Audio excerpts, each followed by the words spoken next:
everybody, and it is a very, very, very literally warm welcome here from round 10 of the 2015 Super Cup season. We're at the Hungaroring. It is as hot as you would probably think it is, but we are still very excited for what should be two more races of epic action here in the Super Cup before we head off on our summer's break. On cameras tonight, we have the fantastical Mr. Mike Phillis. We have, as backup commentary and our little spotter for today, the wonderful Mr. Stefan McCready. And for co-commentary, we found him in the dumpster outside, it's Mr. Sam Jones. Now, Sam, Hungary's always an interesting one. It's one of those tracks in the year in Super Cup that we can say for sure we could have a two-stop in race one. We can definitely see a lot of one-stops in race two. Tyre wear is crucial here, and a lot of drivers therefore don't like it, especially when it's as hot as this. Yeah, I think a lot of the guys in Europe are probably thinking, what are they going on about in Britain right now? They've got nothing compared to what we've got. Yeah, good evening everyone, and it's great to be back here. It's certainly a very, very sweaty occasion, and it's been sweaty for me trying to get into this race, but we're all here because we want to race, we want to enjoy the racing. Yes, we can see the sun outside, although it's actually got a bit cloudy overhead at the moment. But yeah, we don't care about a bit of heat. It's all about the racing. I'm sure once the drivers get into it during the race, the adrenaline's going to kick in. They're going to completely forget what the temperature is. They might get a bit dehydrated. That'll be a bit more realistic, a bit like real life. But yeah, I think going to be an interesting one today. Not sure about overtaking because it's not the easiest track to overtake on, but we're sure to be in for some very close racing, as qualifying is already showing us in terms of the lap times as well. I mean, I think the most overtaking you are going to find on this Hungaroring circuit is either through the pit stops or indeed if tyres really start to go off the cliff. That's certainly what we saw in Formula Challenge last time out, and I think the unique thing about these sorts of conditions as well, especially how hot it is in Europe, at times yesterday in the Formula Challenge, I was feeling genuinely lightheaded. And so for once in sim racing, it's not only a mental challenge, but a physical challenge here today. But currently we're in qualifying, about halfway through now, and making the conditions work for him is Risto Capit for Walk Racing, being on a wonderful streak of points recently. 3 podiums and indeed a 4th position in his last 4 races, one of those podiums being a win. Risto Capit, a man with 2 pole positions this time already this year. Looking for a 3rd, and looking very strong as well. By far the fastest in open practice and free practice by about 2/10. Behind him in second is Pedro Melim, who had an awful round last time out in the Red Bull Ring. No points scored, but before that he did win a race. So looking to get back on his feet. And then in third, Rate Tulikas, who scored a point on his debut last time out with Enterprise GP. Looking a little bit solid, or a little bit more solid now in the top 10. He's up there in P3, 2/10 off at the front 2 guys. And I noticed Melim's actually just improved to a 22.7, also 300ths off Capit. Very close things at the Hungaroring, and I think that's something that's very special about it. It's only a couple of hundredths of a kilometre longer than the Red Bull Ring, but of course the 10 to 20 second difference here is made through the many corners that go around this circuit. There's short ones, there's long ones, there's a chicane in there as well for good measure. Really tricky circuit to nail down. Yeah, it's a bit of a weird one, I have to say. It feels like a very long lap, but that's because you're constantly thinking about either the corner that you're in or the corner coming up, because there's very little time to breathe. The only time you really have any chance is down the main pit straight, which of course isn't that long either. That's what probably doesn't help with the overtaking, but it does make for an absolutely fantastic track to drive on. Really fun. It's like a bit of a go-kart track for the big boys, as we see Frantic making a mistake as I was watching my screen. But yeah, Risto Capit, once again, he's the guy at the top, isn't he? He's been impressive as of late, and really, especially in qualifying, he's been very close to his teammate. Of course, Hastebake will probably come out of nowhere and improve towards the end like he did at the Red Bull Ring. But Capit has definitely been looking like a much stronger driver than he was at the start of the season. Yeah, I'd agree. Someone else who is also looking strong, we welcome second in the Formula Challenge Championship this year, Lars Brugman to the series, and what a good name he's making for himself here as well. P4 for Racing Aces PB, who are there sort of in the midfield table now. They're starting to escape the bottom of the table battles and starting to look further ahead to perhaps positive sim racing. So a P4 there for Lars would be a very good return indeed. The Storm Racing boys looking good as well, P6 and P7. But perhaps let's give you a little view of the Hungaroring. I'm just looking at who we can go on board with. Let's go on board with Balint Hammer, shall we? Down in P23 for Fox Racing. Qualifying on the option tie. There are a couple of people out there on the primes, but let's go on board with Hammer now. The Hungarian, who signed full-time for Fox, has had a couple of outings with PB as well. Down into turn one here.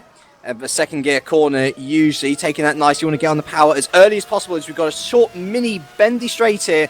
A little right kink before we head into turn two, an everlasting corner, and Hammer locking up a little bit there, but got to get on the power again as early as possible. Flat out into turn three before we head up into a very difficult corner here.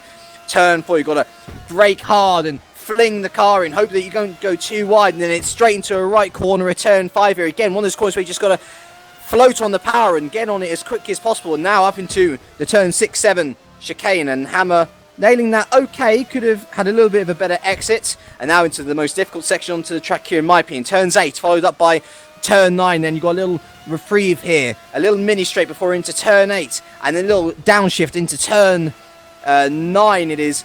Turn 11, sorry. It's never ending here at the Hungaroring. Down to turn 12, heavy braking zone. You want to cut the curbs a little bit better than that, I think. Use as much of the track as possible, and then into the final couple of corners. Turn 13, an elongated hairpin, followed by yet another elongated hairpin of turn 14. A little downshift as well for good measure to get the best drive out of that corner. And we'll see whether Hammer can improve from P23. He improves to 123.9, but not in terms of position. Yeah, sorry, I was just going to say that shows you can do a very respectable looking lap time and not gain anything here. It really is just about how much speed you can take through the corner, so it can look tidy, but it can also be slow at the same time. Very, very difficult track to get right. Been a bit of movement up at the front, by the way. Emmanuel Gischella has joined the top two in the 122.7 club, a 122.780. That means that the top three are now covered by a huge gap of 32 hundredths of a second. So very close times there. Ruud Hiesebeke has joined the top four in very close pursuit as well. A 122.8 for the Netherlands driver. Then it's Tulikas, Brugman, both on 22.9s, along with Wupke Hoekstra there in P7. And Adrian McNaughton as well on the 122.9. The top 8, oh wow, voice broke there. Top 8 currently separated by about 0.2 of a second. Very fine gaps here. Marcel Rauter in the top 10 as well there for Smile Power. P9 and Sven de Vries, our championship leader, currently rounding out the top 10 there. Adrian McNaughton has improved above, just behind his teammate, sorry. A 122.7, so we've got 4 drivers. The top 4 separated by less than 0.04 of a second, and there's only 2.5 minutes to go. Who will take pole? It's anybody's guess at this stage. Yeah, it certainly is going to be close. It looks like Xella's coming out. I think Capit's warming up at the moment. Melim, I think he's just started a lap actually, so they're going to be coming down to their final couple of laps now. I don't know if Melim's going to try and do 2 in a row to see if he can get pole position. It really is going to be so close. You just got to improve a tiny little bit. It's literally nothing, the gap between them. It's hardly going to be the difference between getting on the power just, a slight fraction earlier, coming out of one corner on this racetrack. And don't rule out Hiesebeke either. He's currently in 5th position, and he's just come out the pits as well, so he'll be looking to do a surprise final lap like he did last time out. Capet has extended his gap up at the top, but it is only by mere hundredths. Now 5 hundredths between himself and Melim in second. Only 7 hundredths covering the top 4 now, and that is as much as pretty much nailing an apex better than the last time you did it. It's all very, very close. Let's perhaps look at who is a little out of position. Again, Holmes and Muscat very much out of position. P17 and P20. for those two. Daniel Brewer, not as impressive at the Red Bull Ring as here. He's now driving for Zurich Racing full time, the Englishman. Down there in P16, Yunt down in P15 as well. Malim just crossing the line, no improvement from him. I think Gashela is just going to be winding up for one more lap, and I think McNaughton is on his final lap. We'll see whether Gashela improves. No improvement from the Romanian on that time. Router crosses the line, no improvement there. So all still left to play for. I'm just thinking, I'm looking here at Sven de Vries. I reckon he might be the last proper contender to cross the line with 40 seconds to go. Behind Tobias Olsen, moving from Zurich to Smile Power Racing for this round. I'm not sure if anyone else is going to be there. Maybe Menno Klont.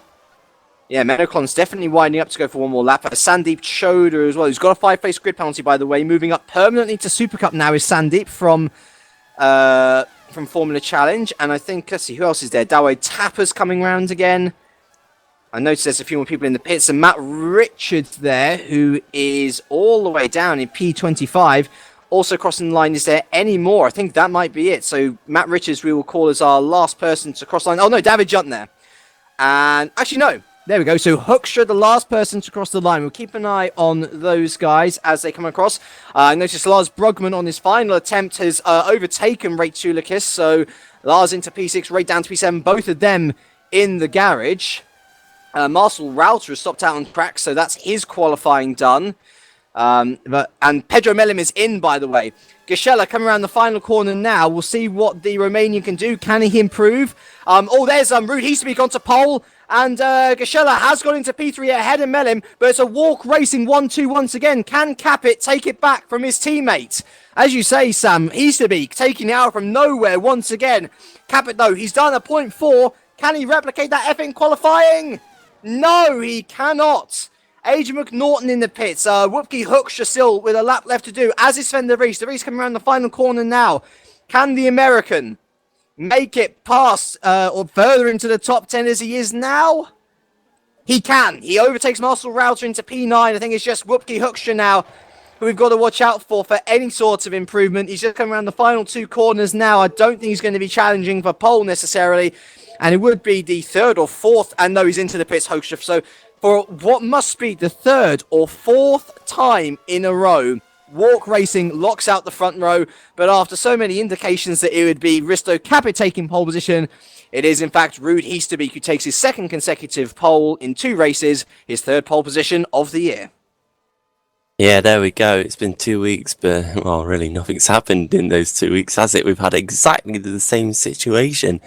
Unbelievable, and absolutely great job by Heasterbeek there to be able to get that pole position once again, and Walk Racing once again locking out in qualifying. They are truly dominant over the 1 lap pace. It's close, but they always seem to pull it off, and that is the incredible thing. And I've just noticed, looking at the championship, there's only a 1 point difference between the top two. There is. So very big win in Ruud's corner there. Yeah, certainly. But of course, the race is still very long, and we know what De Vries is like off the start line.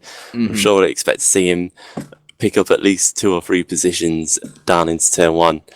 Of course, it is a bit risky the further back you go, and he is actually qualified not that well today, it has to be said. But I'd also like to just give a quick shout out to both Lars Brugman, who, as he said, is on his debut here, getting 6th place for PB, and that's truly needed for PB. They haven't had the kind of season that they had last year.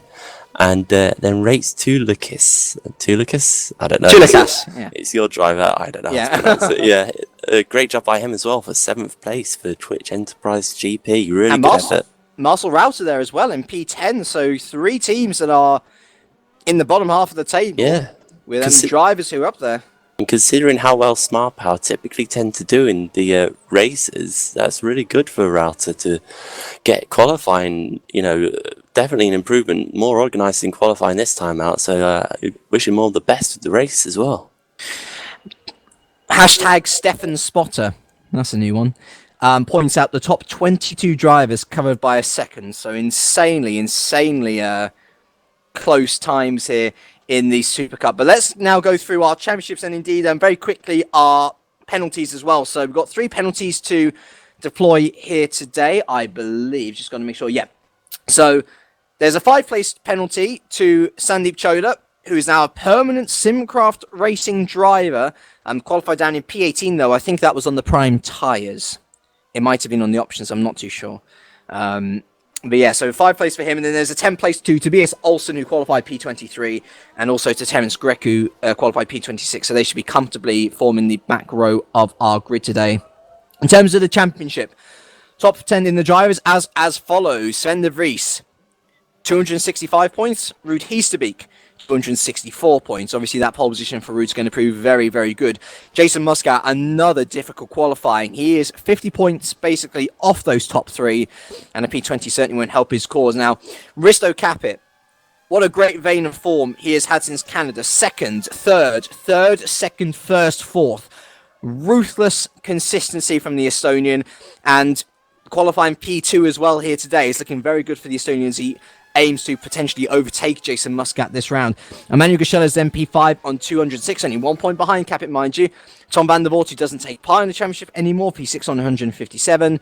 Then it's Francic on 141, Klont on 130, Siggy, who doesn't take part in the championship, in 9th on 126, and Pedro Melin rounds out the top 10 on 117. And to quickly go through the team standings, Walk Racing very much all in a world of their own on 471 points. It's a massive 80-point gap back to Satellite Racing on 395 points. And there's over 100 points back to Simcraft Racing, who have really not had the campaign that they were hoping for. No points scored last time in Austria means that into the firing line comes Storm Racing Team on 269 and Wouters Automotive on 243. Both of them will surely be looking to take that P3 off Simcraft. The Malta Forces then P6, again in a world of their own really, on 215 points. And then Positive Racing, they've got to look behind their backs. As I said, Racing Aces PB looking strong with these point scores from McGlade and Brugman, you would imagine, to come in now. 50 points separates those two, and then it's very much the battle at the bottom. Majurik, Smile Power, Twitch Enterprise GP, and Street Fighter all separated by 30 points. And then the battle at the bottom, TSA and importantly ST off the bottom for the first time this year. They're on 19 points, Fox on 18. They're all separated by 17 points as well. So separating into our clusters now, Sam. Very interesting battles to go on towards the end of the year. But as we head into our summer break after this event, you can only really say congratulations to Walk and Satellite for the wonderful job that they have done to really break away from the fields behind them. Yeah, it's certainly been the case. I mean, it's looking difficult to see if there's going to be any competition between Walk and Satellite. It's not over, but it's going to be hard for Satellite to catch up. But yeah, those two are so far ahead. Simcraft, of course, could potentially be doing better, but they've lost both their drivers that they started the season out with, and nothing against the current drivers that they now have, but it's not easy to come into a team midway through the season and expect to pick up where the other drivers left off. Of course, the other drivers had every right to move on and move up in the career ladder, but yeah, it's definitely been a difficult one for Simcraft, and they're starting to really look over their shoulders at Storm, who have started to really come on strong, especially with Gakchella in recent races. And McNaughton getting into the top 10 multiple times. He got a podium last time out in Austria as well. Yeah, he actually, looking at it, he pretty much did as well as his teammate, didn't he? They both got a third and a fifth each in the alternate races. So McNaughton, as a matter of fact, he was strong in Silverstone as well. He just had a couple of issues, and he could have had another good race there. So I don't know what they've done. They might just be working better together, and I think it's certainly helping both drivers at the moment. Just had a little ping through from someone. Stefan Spotter, I bet Risto's hoping he doesn't have a repeat of the World Sports Series race last week. Yeah, indeed. Absolutely. Of course, if you didn't watch the World Sports Series broadcast, massive battle with Kevin Siggy throughout the entire race. The main problem is that he was able to get in the slipstream, but never able to get past into turn 1. So I wonder whether he does have those issues once again. We're just about to move from warm-up into the race. As I say, this is a unique track, Hungary, in terms of the temperature and the tyre wear. We're expecting, of course, well, there is already one stop that you have to worry about in race 1 in what is a 40-lap race this time around. Could be seeing 2 stops, though. And it was indeed a 2-stop strategy that won last year with Jerne Simoncic. My question to you, though, Sam, is who do you reckon is going to take that race 1 win? I don't want to jinx it, because I feel like every time I say, you know, Walker gonna walk this one, it just doesn't happen. We saw what unfortunately happened to Heasterbeek in the last round, getting only his 3rd DNF of the season after a disconnect. But I'm gonna have to go with the Walk Boys again, because they are so strong at the moment. And Capit picked up a win in Austria. But I think as long as Heasterbeek's internet can hold, and it's more reliable than mine is, then I think he can certainly be the guy to win it today, because he's gone 2 whole rounds, not races, but rounds without a win. So I think he'll be jumping back and taking that top spot. I am going to go for Heasterbeek as well. I think that Heasterbeek is it's just hard to bet against him, and it's, you know, it was pretty much luck that he was instantly ruled out of a chance to win race 1 in Austria as well. So yeah, I'd say definitely worth it. As just having a little bit of a banter with the internet stuff in our little private chat here on TeamSpeak. Of course, if you want to get involved with the conversation, then head on over to Twitter and mention my Twitter handle at KirkyLife or hashtag GPVWC Live. That's hashtag GPVWC Live, not hashtag GPVWC. And as so many people have done this year, and we will get to as many of you throughout the show as possible. Another point that race can very much be decided at the start. I would agree. So everyone making their way to the grid then. The grid penalties have been dished out as well. And we are just going to head off onto our formation lap now.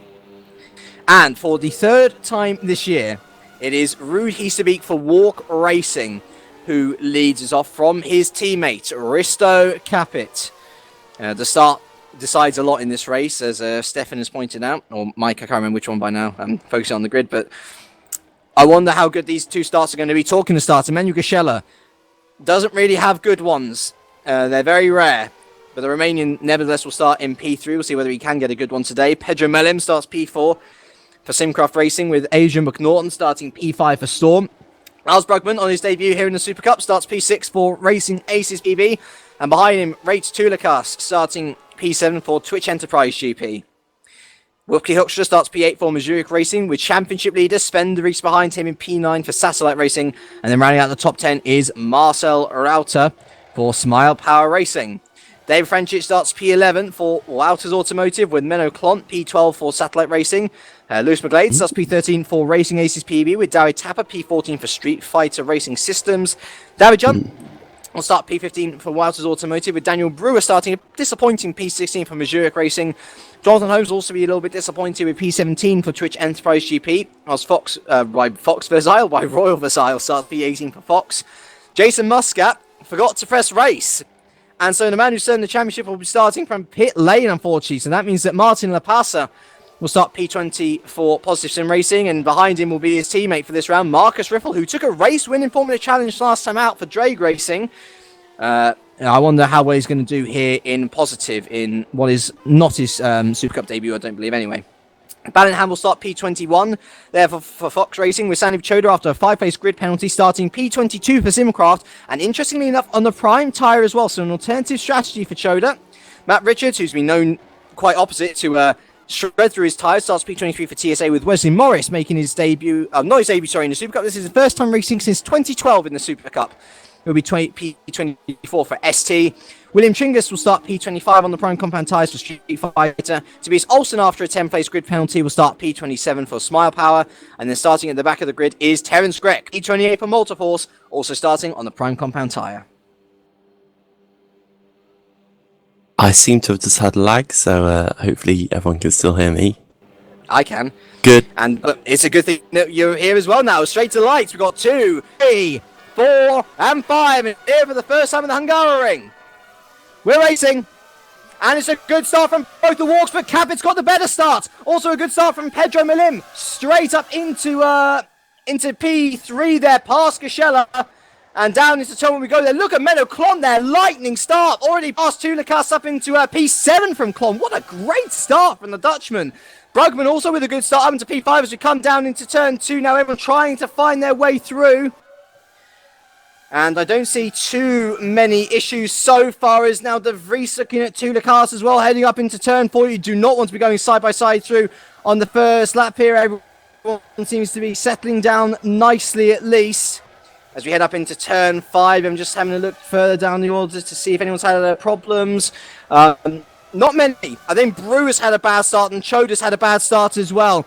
Those are really the only two who've had massive issues, as the two walk guys will try and spread their wings now away from Gashela, who's had not a bad start by any means, but a decent start. And he's got Lars Brugman right on the back of him now, who has had a good start. A couple of the cars running wide on this first lap. You don't need to be doing that too many times in the race, of course. Heading down to turn 12 now for the first time. Very close in the midfield behind Adrian McNaughton, I noticed. Clont, who had that lightning start up from P12 to P7, now right on the back of the Englishman as we round turn 13 and turn 14 for the first time today. And on to lap 2 we go now. And Risto Capit, after a great start, leads from Heesbeek, Malim, Gashela, Brugman, McNaughton, Clont, Tulikas, De Vries and Francic. Yeah, it's been a good start, as I think is that McNaughton on the inside of Clont. I think he might have been defending that. Yep. The McNaughton just holding on for 6th place at the moment. So Clont's actually had a really good start. He's jumped his teammate as well. Yeah, really good effort. And the start as a whole was very good to see as well. Not anything major actually happening, which is always a good event at the start of a race. And Clont just runs a bit wide. That is such a fast corner, so hard to do. Ooh, a bit of a tank up. Oh, Clont almost going round there, and this is going to really put Tulikas off as he tries to go on the outside of Clont into the 6-7 chicane. Everyone getting round, but that's going to be a massive reprieve there for McNaughton. Clont getting a little bit too eager and almost losing a whole lot more than a bit of time to his English rival up there. Yeah, Clont's definitely having to hold on right now. He's really having to go on the defensive, as Lepersart actually went off as well, and he's rejoined without any damage. As Tulikas looks at the inside, Clont holds on, and Sven de Vries now might have a chance. But of course, none of these corners are really overtaking corners by themselves. It's going to be a bit of a do or die move if you want to get it done around here. But this is the best chance now, coming out the final corner. And Clont's actually got a bit of a gap now on Tulikas. So it looks more like De Vries might have a chance. But, oh no, look at Tulikas. He's actually got quite good straight line speed. He might look up the inside of Clont going into turn 1. Here we go, on the inside. Oh, very close. The two come into contact. Clont goes wide and just about holds on, but Tulikas is eager. Looks to the outside now at turn 2. We've seen drivers doing it around the turn 2, but no, Tulikas decides to fold back in to defend off De Vries, of course, in very much a Twitch Enterprise GP sandwich here with some white and orange bread on the outside. Tulikas on the outside of Clont now as well. He's all over the Dutchman. American De Vries really has to elbow it up the inside of turn 5. All over the rear of Clont, and De Vries has a little look on the outside, nothing doing. Great battling here in the early stages here. Yeah, it certainly is, and Clont is still holding on, but this is really affecting all the cars behind. They're about 2 seconds behind McNaughton now, considering Clont was right on the back of him in the last lap. So it's really showing what time Clont is losing, having to defend like this. Tulikas needs to find a way past fairly quickly as we come down the hill. This is a potential overtaking manoeuvre, but no, he just steps out. Yeah, he was lucky though, bring the car back in, because De Vries might have caught up, but luckily... Yeah, look at the traffic that's now forming up behind Clont. He was all over McNaughton, but he didn't make it. I do wonder whether he's picked up just a little bit of damage from the contact he had with McNaughton there. Yeah, and it always tends to affect you more than you think it will. You'll feel the damage, and you'll take a couple of laps just to get used to it. It's Clont now not looking to even defend that much. He's more of a reactive defender. Tulikas has got it. And he's going to, good move though. He pushed Clont out a bit, but Clont's actually got the inside for turn 2. He's going to have a look again, and De Vries is going to look around the outside of Clont. Yeah, and I do wonder whether Clont's just going to let his teammate through here as well, because, he's evidently slower. Tulikas already gaining a bit of a gap, and there goes De Vries on the outside. Has Clont let him through? Yes, he has. Smart move from Clont. And Francic really having to check up there as Clont tried to filter back in. I think sensible play from the Satellite Racing boys, especially since De Vries has a championship to consider. Yeah, he certainly does. He's got through. He's up into 8th, but still a long way behind Heasterbeek, who's currently sitting in 2nd behind his teammate Capit, who had a lightning start. Very good effort off the line to jump into 1st. So De Vries has got to get on with it, but he's not exactly closing down Toulouse right now. It actually looks like Toulouse is, maintaining the gap and potentially pulling away a little bit. They've got 2.5 seconds between themselves and McNaughton, so there's a bit of a gap to catch up, some clean air, so they're going to have to really work for it to make this gap again. Yeah, let's focus back up on the front now, actually, as Cap has extended his lead now to 1.3 seconds. It does very much look that Heasterbeek on race pace, not as sharp as Heasterbeek on quali pace. Milim all over the back of the Dutchman now. Geschella, Brugman and McNaughton not too far behind either. No, they're certainly not. And no one's really pulling away, so Heasterbeek's actually looking like he's struggling a little bit here. It's surprising to see he's 1.3 seconds behind his teammate, and Melim, although not necessarily challenging him, is right on his gearbox, and if Heasterbeek makes any slight mistake, Melim's going to be right there to take the opportunity and potentially take 2nd place away. So both the two championship contenders not having it all their way at the moment. No, absolutely. And Geschella ever closing as well. We've had one retirement already in the form of Balint Hammer, unfortunately, with suspension damage. And by the way, Jason Muscat starting from pit lane, still there in P27. As I see, Matt Richards has fallen down the order. Wormington there, he's in the points in P15. Oh, he just went wide at turn 5 and was very lucky not to take off his rear wing. He just went off the road at turn 4. So easy to do. Now all the way down in P22, unfortunately, is the Welshman that allows David Gions up into P15. And so there's nice battles going on throughout the field, actually, there. McGlade battling with Router, who's had a poor start. Holmes there as well with a good start up into P14. But as the times has gone a little bit funny, it looks going back up. I'm just looking at my limb here. Looks to be under a lot more pressure from Geschella now, actually, if anything. 3/10 the gap between the two. Yeah, we've seen it in the last couple of races. Geschella starts off not too quickly, but then he tends to pick the pace up towards the mid part of the stint, and that looks exactly like what he's doing right now. He's certainly turned it up. The gap between the top two has maintained the same, so you'd have to say that Melim's fallen a little bit back away from his speaking. Geschella is right there as well. Brugman for PB also doing a good job. He's not too far back, and he's got McNaughton right on his tail. Matt Richards is gone. And yeah, retirement from Matt Richards, unfortunately, out of this race. It seems, a shame, as I say, and maybe you got more damage than I thought.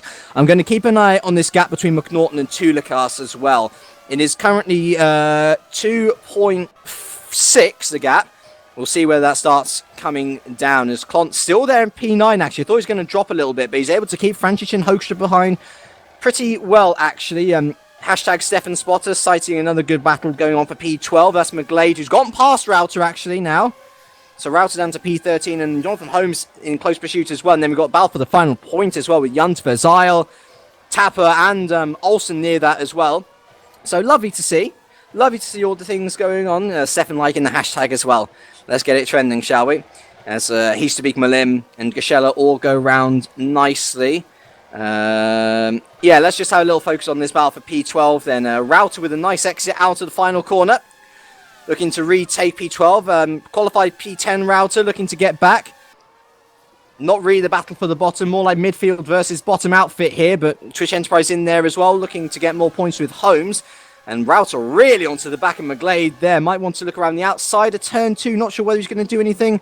No, the German holding station for now, but really good to see nice clean battling. 2 retirements so far. It's lap 7 of 40.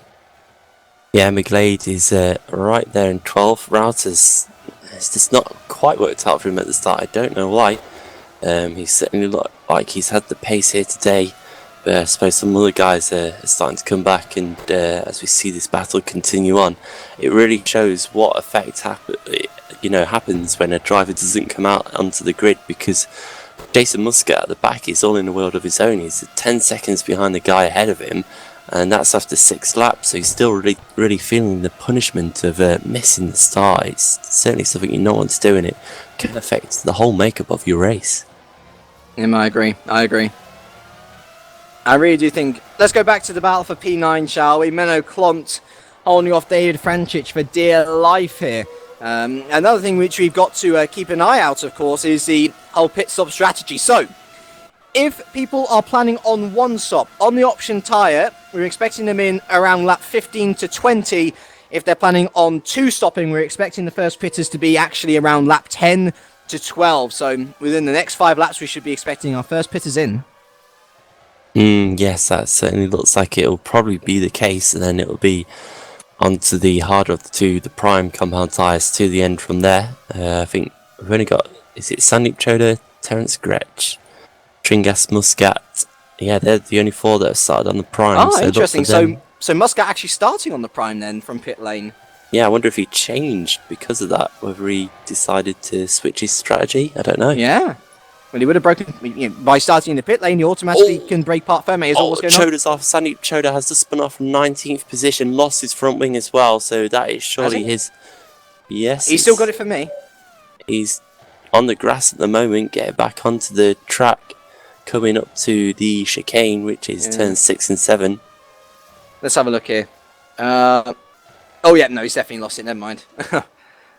Right, so Choda, unfortunately, Simcraft career just not going like he would have wanted. Probably another no score to add to the unfortunate tally. As looking back up to the front, it's all separated out a little bit now between the top 6. The gap between McNaughton and Tulikas, by the way, now it's remained at 2.6 seconds, so a consistent gap between the Englishman and the Estonian there. If anything, though, I'm looking at De Vries. He seems to be falling back into the hands of Klont. Unless my eyes do deceive me, Sam. It certainly looks that way, doesn't it? He's not gaining on the guy ahead of him at all.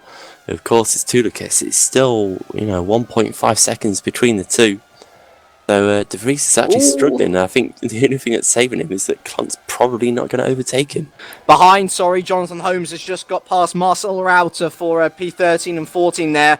Holmes sold in the dummy into turn 2 and just got the cut back and went around the outside of turn 3. Lovely move there from the Englishman.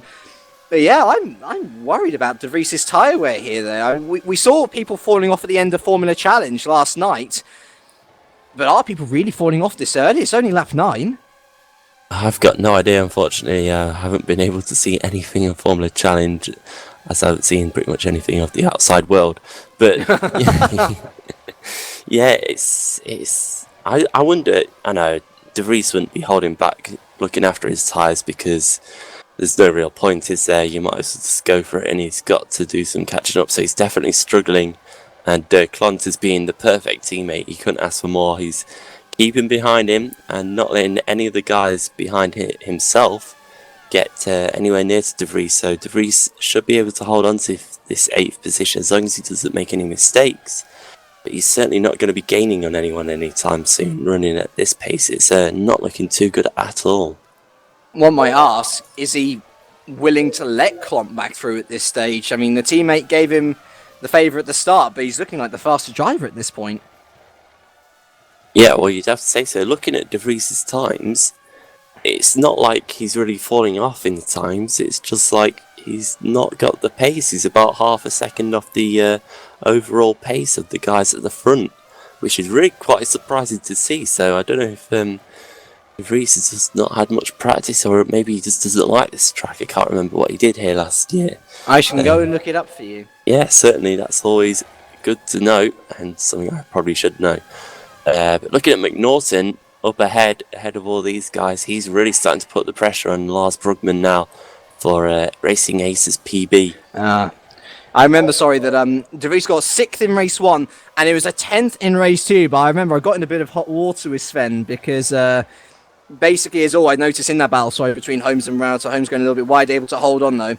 But yeah, basically, De Vries tried the no-stop strategy in race 2 and ended up having a massive crash with Swokas on the final lap, which cost a number of drivers, actually. And yeah, so it's not his favourite track, I don't think.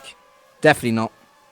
That's very interesting then. Yeah, so probably not going to see much of a challenge from him today. We'll have to see in terms of the reverse grid in race 2 whether he can actually get perhaps a pole position, which he's certainly... I mean, top 6 to 10, he's there. He is there, but not where he would personally want to be. I know that for sure. I'm sure he'd be wanting to challenge for the podium at least, and of course everyone wants to challenge for the win. But I suppose this is probably going to be a damage limitation race for him. and at the moment he's just having to hold on, as is the guys up in front, as it is starting to bunch up a little bit more, especially between Brugman and McNaughton right now. Very close.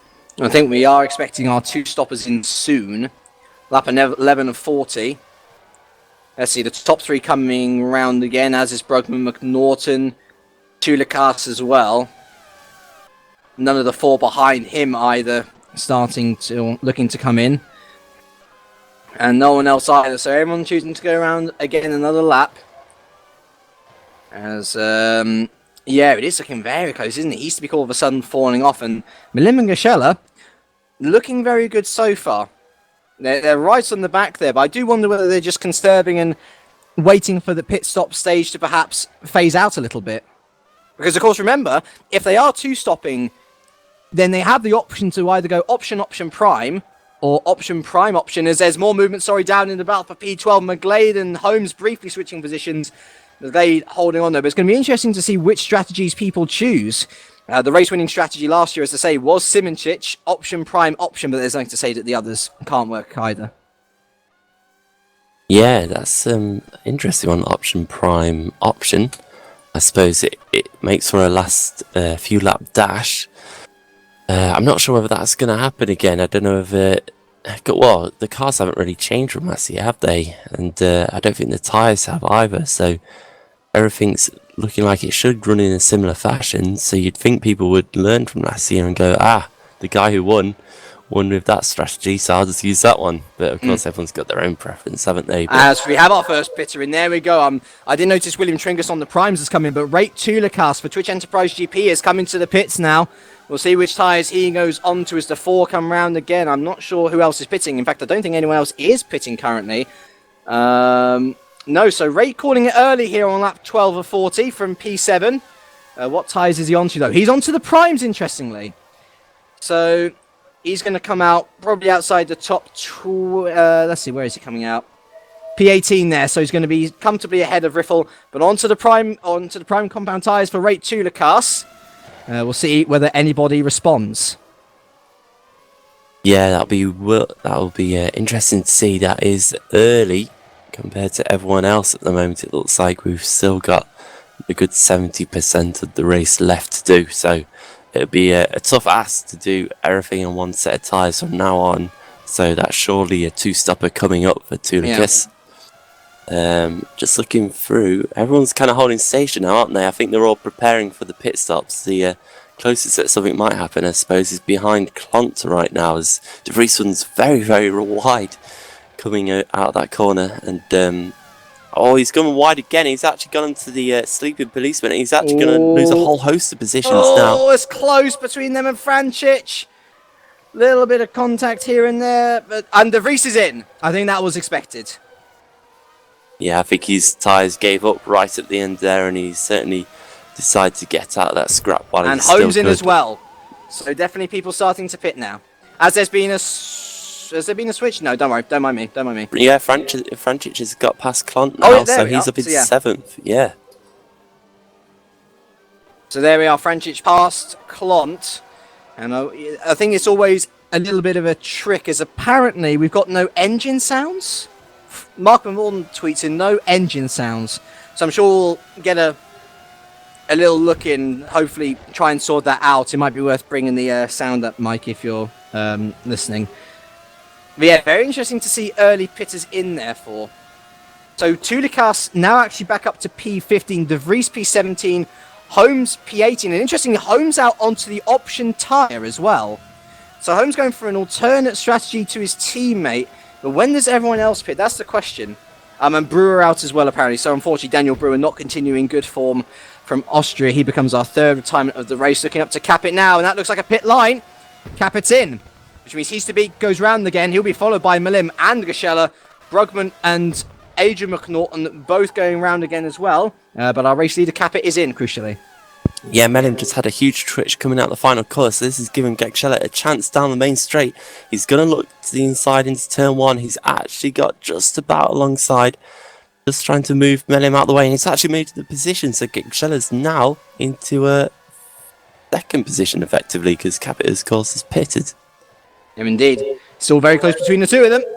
And, Gachet looking for the cutback, not able to do anything. Great racing up at the top here. Heasterbeek still within sight, of course, as we head into turn 4. You can go side by side through there, but it's not advisable. And heading up into turn 5 now. There's always a trick, isn't there, when it comes to looking at tyres, because you don't want to push it too far. Otherwise, you start to lose time hand over fist. Yeah, it's certainly a case because sometimes staying out on the option can be better, but I think the tyres are really struggling to stay in Capit, who is out on the options as well. He's got himself stuck behind McGlade, and Router is right ahead of him. They were battling he's gotten away. past him, hasn't he? Yeah, he's stuck behind them, so he's going to have a bit of work to do, and he's going to be losing potentially some time now over Heasterbeek. And he's onto the option as well, so he's definitely two-stopping. As Heasterbeek, Malim go through again. Gashella in, though. Brugman, McNaughton both go round again as well. We look back to the threesome of Francic, Klont and Hoekstra. It's hot and steamy. Francic goes round again, though. Oh, sorry, Francic goes in, with Klont and Hoekstra going round. Router round again. McGlade round again. And, of course, Kappa, who's already pitted, going round again as well. Tapper in. And I'm just looking at Tulikas here, Sam. And he has had clean air ever since he has gotten out of the pits. He's on the prime tyres, so he's getting the best out of them. And look at that gap to Capit as well, the race leader. It's only, 7 seconds? I'm sure that is closer. Five and a bit seconds, actually. That's surely closer than it was after or before the pits. Is it 5 and a bit? The timers keep switching around. Yeah. I'm sure Tulikas was like 7 or 8 seconds away when we started. We'll go look once everyone else has to. We'll go through the order. We might have one stoppers, of course, remember. So still plenty of strategy to play out here as I'm looking up at Hoekstra's gotten past Klont. Didn't see that. So Hoekstra's gotten past Klont here as well. And Kappa is past McGlade as well. So McGlade has been dispatched of. But looking back up to the front now, will Heaster be pitting this lap? It's lap 16 of 40. And no, he goes round again. But Melim is in. And what about Brugman behind? Brugman in as well. McNaughton goes round again.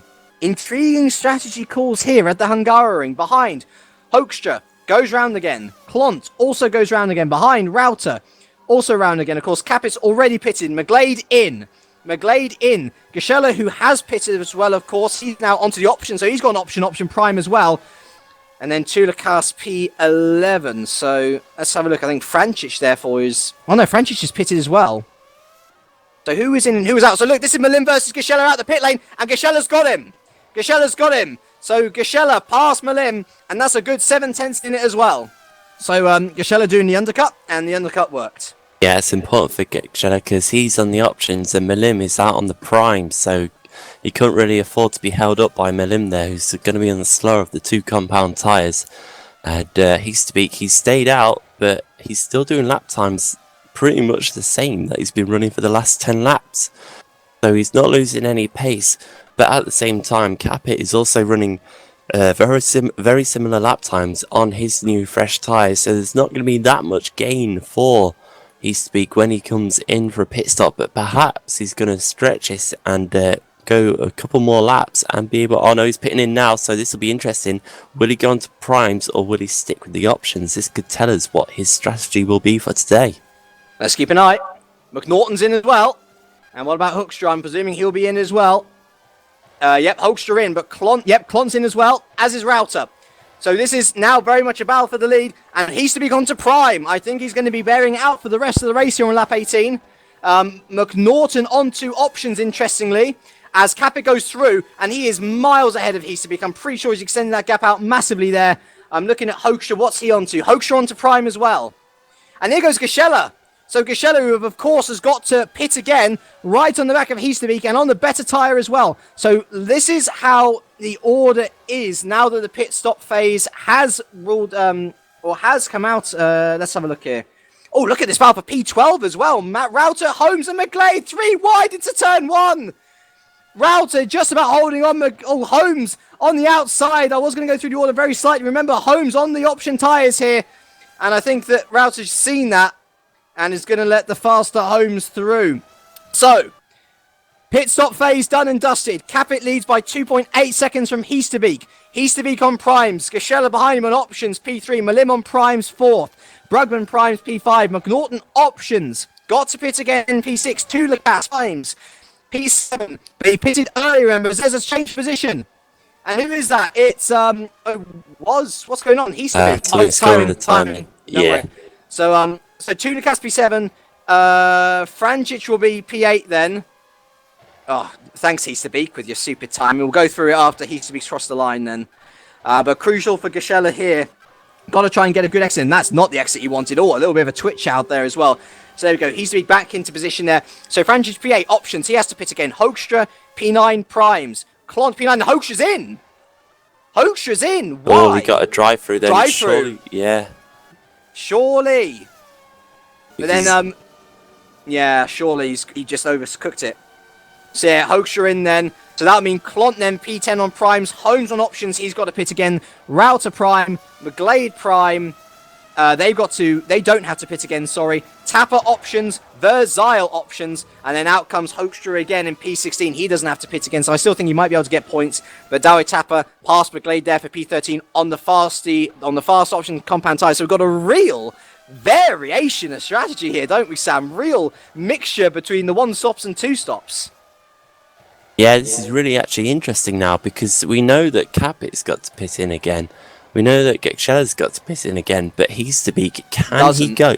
Well, yes, but can he go, the full distance now? It's effectively 23 laps he's got to do on 1 set of tyres. I don't know if anyone's even attempting to do that. I'm looking for Muscat. He's already pitted, so he's already switched off his tyres that he was running earlier.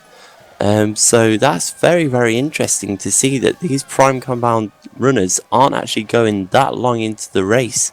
The ones that started on the primes, of course. So will Heasterbeek be able to do it? At the same time, he's defending from Gekshella, but he doesn't want to use up any of his tyres that he has to more than... As around the outside he goes.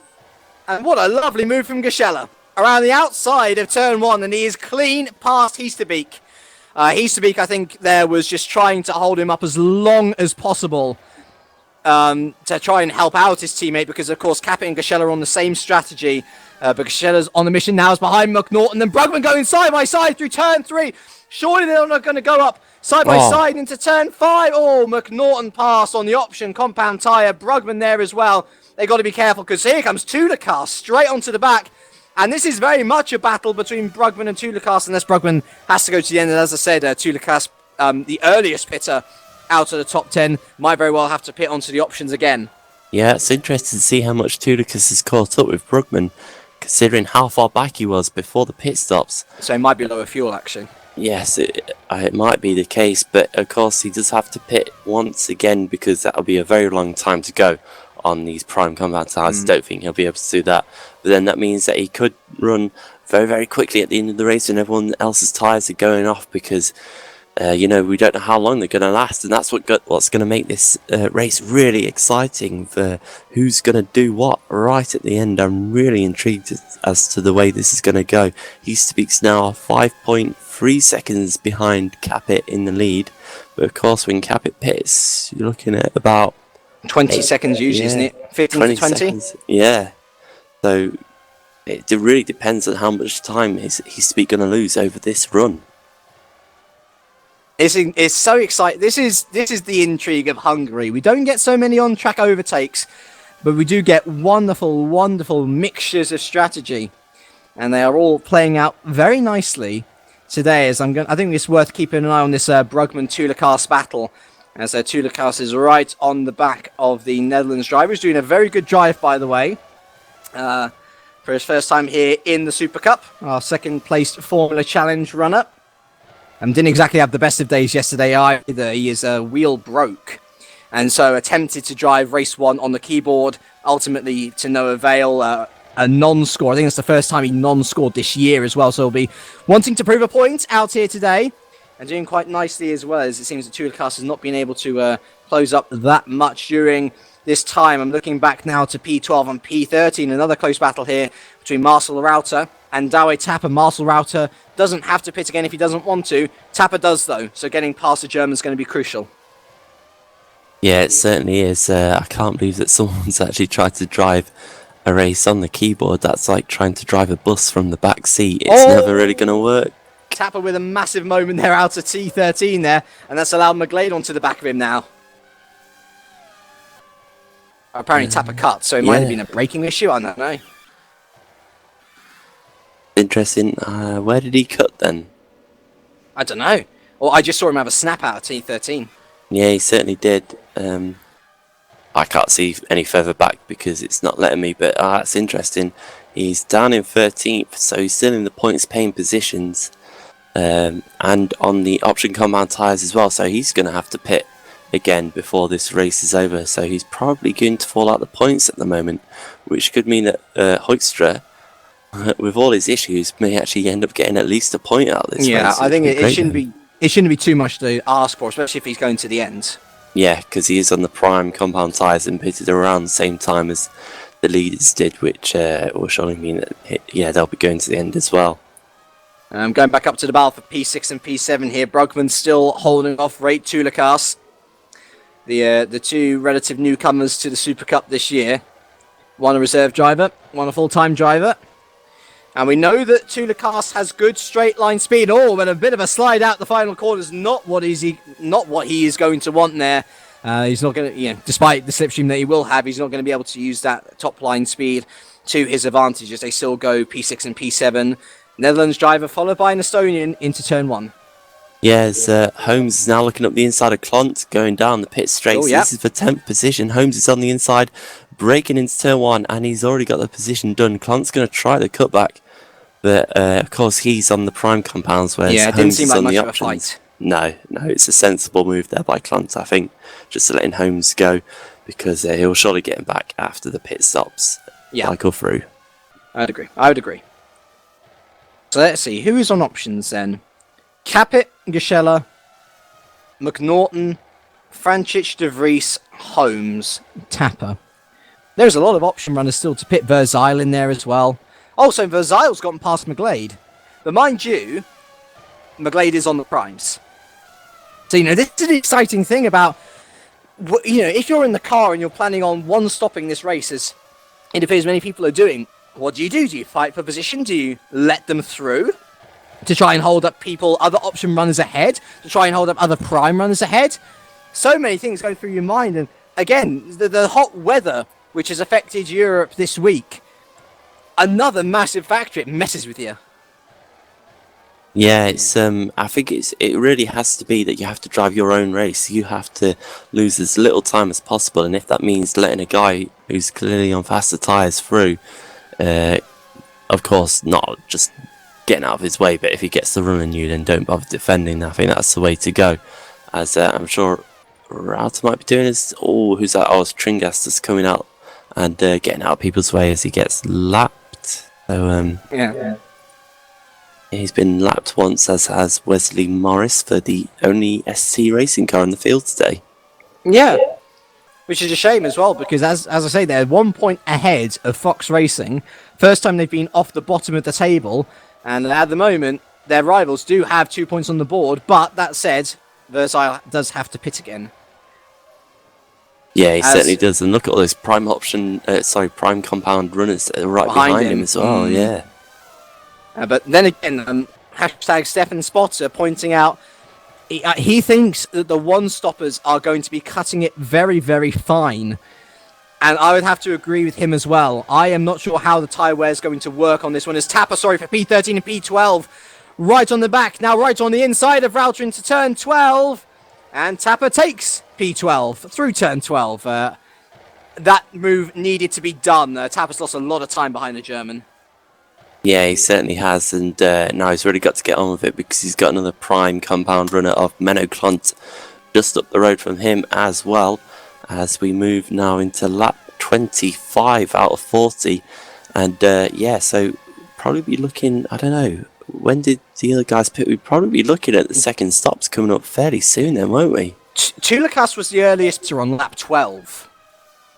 So I guess we'd be looking to him to have our second stopper of the day. Yeah, but of course he's a bit different because he's on the primes, not the options. So he's probably going to run a little bit longer in this stint, maybe go to about lap 28 and then pit again for options, which would be the sensible tyre to go back on for the final stint of the race. Well, I mean, he's done 12 laps on the options already, so at lap 28 he'd be able to do another 12 on the options. Yeah, I think that's the way it's going to go. So he'll be in 3 laps time. As up ahead, McNaughton on the back of Malim here. Malim, of course, on the prime compound tyre.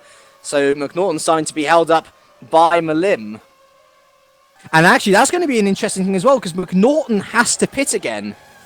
So Tulikas behind there in P7 might actually have a shot at McNaughton by the end of the race and can thank Malim for holding up for so long. Yeah, he certainly will be, because he'll be on the better tyres. As McNaughton now goes to the inside of Malim, coming to turn 1. Can he get the move Surely done? got him. Yeah, he has. Malim's going to let him go. It looks like, good move by Malim, just letting McNaughton go. So McNaughton's now into 4th, but of course he's going to move back. Sorry, it's Tulikas on the inside of Brugman as well for P6 and P7. Tulikas is up the pace again. He was looking faster in the early stages, made a mistake, lost a bit of time, but now right on the back of Brugman again, who I believe might, if he is one stopping here, and if it is going to be as fine as Stefan suggests, might be slowing down a little bit now to try and preserve his tyres. Yeah, they just had to get around Morris as well there, which was a bit hectic, going through some very fast corners, but they both got through. And Lucas, he's still got the pace, hasn't he, considering how long he's been on these tyres. So they're holding up at the moment, but he doesn't want to be sat behind Brugman for too much longer if it's costing him any time. No, indeed. As I say, I think his best bet's going to be down into turn 1, isn't it? That's where he's made his move stick. So he's got to get a good run through these last couple of corners. Nice through turn 13. It's through turn 14 where he's got to really try and hook up into the back of Brugman, get on the accelerator as early as possible. And it's a nice run out of the final corner there. Takes a little bit of extra curbing. Into the slipstream we go. He closes, but Brugman's got good straight line speed himself, feeding a little bit off Malim ahead as well. And Tulikas almost runs into the back of Brugman there. Not able to do. Oh, and a tank slapper out of turn 1 as well. That's not going to help. As Holmes is in, I believe. Yes, he is. Holmes is in. So Holmes and Morris in. So surely onto the primes for Jonathan Holmes. Yes, indeed. So Holmes becomes our second pitter. And actually, De Vries, is in as well. So option runners should be pitting in now. De Vries out into P15 there. So he is in the points. And what about Holmes here? Holmes out into P18. And considering the amount of option runners ahead and considering how fine we're considering the prime runners are going to go, perhaps some points in it for Holmes as well. Yeah, certainly. He's, and then surely we've got to be looking up to Cap and Gashela then as well. They should be in any time soon. Let's have a look. When did Capit make his first pit stop? He's in! Capit's in. Yeah, he made it on Gashela goes round again. Lap 15 for Capit. So this has been a shorter stint for him. But clearly he must feel that the tyres have gone now and he's going on to the primes. Very interesting. Very interesting. Let's see where Capit comes out as well. By my estimates, he should be coming out behind Francic there in P8. Let's have a look now. He's on to the primes. Out he comes now. He is going to be just ahead, actually, of Francic. So that was he's close, but that was like a 14 or 15 second stop. Yeah, really very close to the white line there, coming out the pits, and he's just... is it a mistake to cut the white line? It can be penalisable, yeah. Oh, his wheel was right on it, It's, I don't know where it's cut and called for penalties for the system. I'm not sure how it works in relation to real life, but that was very, very close. But he's got in front of Francic at least. So at the moment, if there's no penalties, he'll be all right. And he's got in front of Francic. And the question is, can he make up these 10 seconds between himself and Hastebeek? So 10 seconds to make up is going to be a tough call in 12 laps. It's going to be difficult. Tulikas is now past Brugman, by the way. That was a nice complex move down into turn 2 and turn 3. So he's past Brugman, but if people are pitting now, then surely we should be expecting Tulikas in soon as well. I still think he's got one more Go lap. around again. Yeah, one more lap. I think. Because he'll be back onto the options. So that's going to be exciting to see him being one of the fastest guys on track in the final part of this race as well. well, let's see. We'll say 14, 15 seconds is going to be the gap. So he's actually going to be out into P8. Ahead of Francic, potentially. And Francic has got to pit again, remember, as well. So Tulikas perhaps a late interest. And look at Francic here. Looking at Francic now, he's in P8. Holding up Risto Capit, no end. Francic on the option tyres. Capit on the primes. And he's having to defend off Francic here. Is that advisable? You know, wouldn't you just let Francic go if he's faster? I think, is he about to do that right now? Francic on the outside. Oh, yeah, and he just, backed out of it. Capit actually runs a little bit wide coming out of turn 4 as well. So, did the right thing there because Francic will be getting out of his way anytime soon anyway to move on to his final stint of the race when he pits in. But yeah, it just shows that the option tyres are holding out even up to the end of the stint, and the primes aren't the tyre to be on right now, especially if they're getting older and older, like with the likes of Heasterbeek, Melim and Tulikas, who's really impressing me. He is so quick in these prime tyres. He doesn't look like he's about to make a pit stop. He's so quick. Here he goes. In he comes. He's pitting in, so he's moving on to the options. We will wait. As I say, I think we should be seeing him come out around P7. And actually, yeah, there's Francic round again. So Francic is going to come round again. So we're expecting Tulikas out in... Yeah, it should be P8 here. He should be coming out just ahead of Dalway Tapper, who comes around the final corner now. On the option tyre, remember, so Tapper does have to pit again. Here goes Rate. Out on the option as expected. Oh, he's going to be close. I don't think he's actually going to get past Clont here. P9, P10. And who's that round? Yeah, Riffle, sorry, has gone off in the first corner. Luckily, he's out the way and everyone's got past him fine, so he can carry on. So Tulikas out into P10 then. That's interesting. Let's see. He's got a couple of guys ahead of him who will be pitting. He's going to be fighting away, isn't he? He's got Clont and Tapper. They're not the easiest to get past, but he should be much quicker than them now at this point in the race. Especially if Clont is holding on to his... I mean, we know Tapper's got to pit again. We know Francic has to pit again. And from everything we've heard, the prime tyre runners who are one-stopping are having to tyre save massively. Yeah, that's certainly the case. And look at now, Capit is caught back up with Francic once again. Gashella in, by the way. Gashella in. Right, so that's Heasterbeek back into the lead of this race.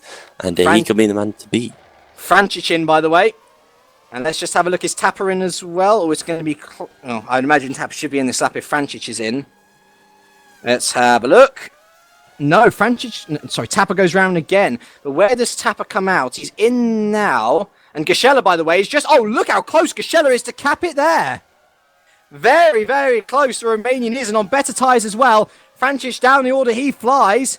Out onto the prime compound tyres. He comes now. He's going to be behind McGlade here. He's going to be behind De Vries. No, he isn't. So Francic out into P12 there. But on prime tyres, which should be much, much better to drive on, one would hope anyway. Yeah, there's certainly everything happening. I don't know if you've noticed in all the excitement, but Tulikas has got past Clont. I don't know if you said that. No. So, yep, he's moved back up into 8th. He's got Tapper right in front of him. That's going to be another automatic position since Tapper will have to pit again. Absolutely, and he's about 12 seconds off Gashella. So he's not going to catch what were the leaders, who are no longer the leaders, and we've effectively got a big battle now between Capit and Gashella. Gashella's going to be a bit slow for a lap or two while he gets the tyres up to temperature, but he could be right there. Oh, Tulikas, he's pushing Tapper around Sector 2 here. Surely, oh wow, Tapper really just trying to hang on as best he can. I think Tulikas will be wanting to make a move up into turn 12. No, he can't though, he's not on. Look at this, he's got to be praying that Tapper comes in this lap because he's been held up, no doubt here. Not that I don't think he'll have any fight from the guys behind. And there in comes Tapper. There we are. So Tulikas has been set free. Watch him now. Look at him already pulling away from Clont, coming out the final corner. That shows the tyres that he's on and the speed and grip that he's going to have. Unfortunately, he's too far behind the guys ahead of him to really make an impact. But, he could get another position from McNaughton when he pits. He's actually about 24 seconds behind McNaughton, so that might not be very easy. But McNaughton's going to have a really short stint in these prime tyres right at the end. Yeah. Making the options last long. And it does make me wonder as well, how many I think there's going to be a real halfway split between the fields here in terms of either option or prime no stop when it comes to race 2 as well. I'm sure we're going to have another one of our famous discussions between race 1 and race 2. But right now, it's a shame, isn't it? Heasterbeek and McNaughton are actually battling for the lead, but we all know this is not going to be the battle for the lead. It's a faux lead. But McNaughton round again. He's making these options really last. I mean, what lap did he pit on? It was... Lap 18? Yeah, lap 18. So he actually went very long in the first stint as well. That's incredibly long. That is... he is a almost guaranteed no-stopper in race 2, surely. Because think about it, if he did 18 laps on the options, then on the primes he must last 23. Yes, but I have a feeling that McNaughton may not like the primes. That's probably why he's running this strategy. So he may go for an option run in race 2. It depends how it's going to shake out. But right now, his focus is really on Heasterbeek right ahead of him, who is looking more and more likely to win this race now as the laps tick away, because I really can't see Capit catching up. He's still 10 seconds behind his teammate in 5th position, and he's not really making that much in the way of gains either. Look at this battle for P3 and P4 as well, actually. These two guys trying to conserve the tyres, battling out for what is effectively a podium position here. And for PB Racing, a podium would just be massive. It would be their first podium of the year. It would be. Their highest so far, by the way, is a 4th in the first race at Australia with Philip Cullen. Yeah, absolutely right. I'm just looking at the times. And Melim, who's been struggling in the mid 24s, he's picked the pace up a little bit in this previous lap. But Brugman is still far faster than him, even putting in a 23.7 on the previous lap. And considering how old the tyres are, that's very impressive indeed. So I think Brugman's they're both into the chance. Sorry, McNaughton in, so both of them are onto the podium. Yep, they certainly are. P2. Tap it back up into 4th position. But surely can he make up 5 seconds in 6 or 7 laps, Capit? I can't see it. I mean, this is going to have to be some mighty high cliff if the tyres are suddenly going to drop off now. It's going to be, exactly. It's going to be break your neck and your car's up in flames kind of cliff. It's going to be a tricky one for Capit now, and surely he's going to have to rue this and feel that this is potentially a win wasted for him. He surely had the win in the bag if he'd gone on a similar strategy to his teammate, but maybe he just couldn't run with the strategy that his teammate could. Sorry, there's let's keep an eye on this battle for P2. I'm keeping an eye on the final point as well, between Tapper and Holmes. Holmes on the older tyres, but then again they're prime, so they get better as they wear in. Oh, and a bit lag there, apologies. But yeah, I am intrigued by this battle for P2 and P3 as well, because I wonder whether Brugman, in pushing, has inadvertently damaged his own race. Because, I mean, looking at Capit here, though, I would say it's possible for him to catch up to P2 and P3 if he didn't have Gashella there. Yeah, I think you're absolutely right. Looking at this, Gikshez's there, but actually, you know what? Gikshez's getting closer to Capit, isn't he? He is actually really coming back towards Capit. So Gikshez's looking very, very quick in this final part of the race on the prime tyres as well. And I really don't think Capit likes the primes. I don't think he likes them at all. Well, we know he doesn't like the primes. It's been a consistent issue of his all year long. Of course. Completely forgot about that. I'll bow down to your knowledge right there. Thank you. Yeah, he definitely doesn't like the primes then, does he? Because he's not actually making any gains on his teammate who's got tyres that are about, 15 laps older than him? Not making any gains at all for Capit. So that's definitely not the race win that he's going to get, and he's probably not going to get on the podium either. Indeed.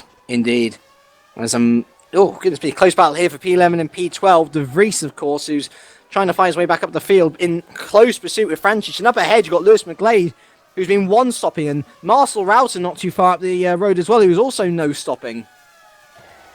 How close are we to the cliff? There goes Olsen across the road behind as well. And there's Tapper and Holmes fighting for the final point. Everyone is starting to scrunch up again as Brugman going for second place into turn 1. Malim gives him the room. Tries to cut back. And he's got a good exit there out of turn 1, Malim, but I think Brugman might just have this. Into turn 2 we go. And that is job sealed. Brugman up into second. That's absolutely fantastic by Brugman. What a debut by this driver right here. So impressive. I thought he was falling away at the start of this stint, but he's come back and he's shown that he's got the pace compared to Melim. And I know it's not going to make any difference now between himself and Heasterbeek, but I'd love to see what times he can do now he's in clean air. Has he got the pace? Potentially be the faster runner of the two. He won't catch Heasterbeek, but he's looking mighty strong right now, Brugman, and he could be one to watch in race 2 as well. Oh, is this all kicking off? Sorry for the final points here. Tappers past Olsen. And oh, Holmes, that is far too wide to be going around the outside there. But I think Olsen's tyres might have gone. Oh, yes, they have. Oh, my goodness me. That was close, and that should be Olsen out, unfortunately. That is a car that is doing a Zoidberg, unfortunately. Yeah. As I'm further up, has De Vries disconnected?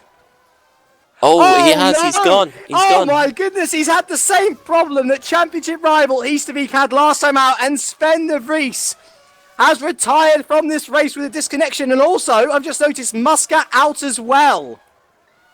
So, one eye for another. Sven De Vries retires with a disconnection. Massive connotations in the championship once again. That is absolutely huge, because not only that, but he's gonna, if he does come back, which he may not do, he's gonna have to start down all the way in 24th at the moment in race 2. And considering the track, it's gonna be so difficult. As look at this, Klonter Router side by side, and there's contact between the two. Oh, and Klont's gonna hold on to it just from the shit touring car, kind of hold it on the inside alone. And Router visibly angry with that, wasn't he? Shaking his car around. He's like, you can't do that.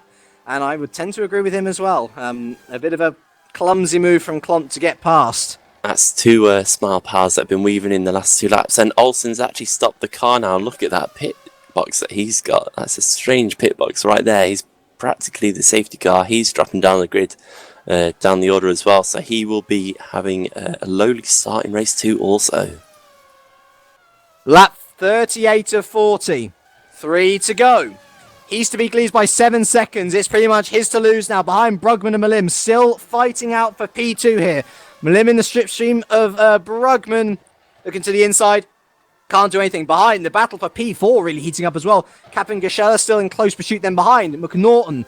P6 has a 2.7 gap on Rate Tulikas. It seems like even the difference in compound isn't really helping Tulikas much. I think he'll take P7, thank you very much. Klont ahead of Router, P8 and P9. And Francis up into P10. He's on very fresh rubber, remember, so we might see him get into that battle for P8 as well. McGlade 11th, Hoekstra in 12th there. Because of De Vries' connection, Tapper 13th, Holmes now 14th, and Roy Verzeil is 15th. But that would not be enough to take Fox Racing above of ST, as ST have a higher finishing position in the championship so far. As, yeah, sorry, that is just De Vries still retired. But yeah, very close battles throughout the field. Very much in 2x2. It's Noah's Ark through a lot of this field. And I think the one that we should really keep an eye on here is Brugman v Malim. Big points on offer here. Though we've just been recommended to look at Klont and Router as well. And I would imagine that would be very spicy as well, given that Router's been hit out of the way by Klont. We've got Francic catching up as well.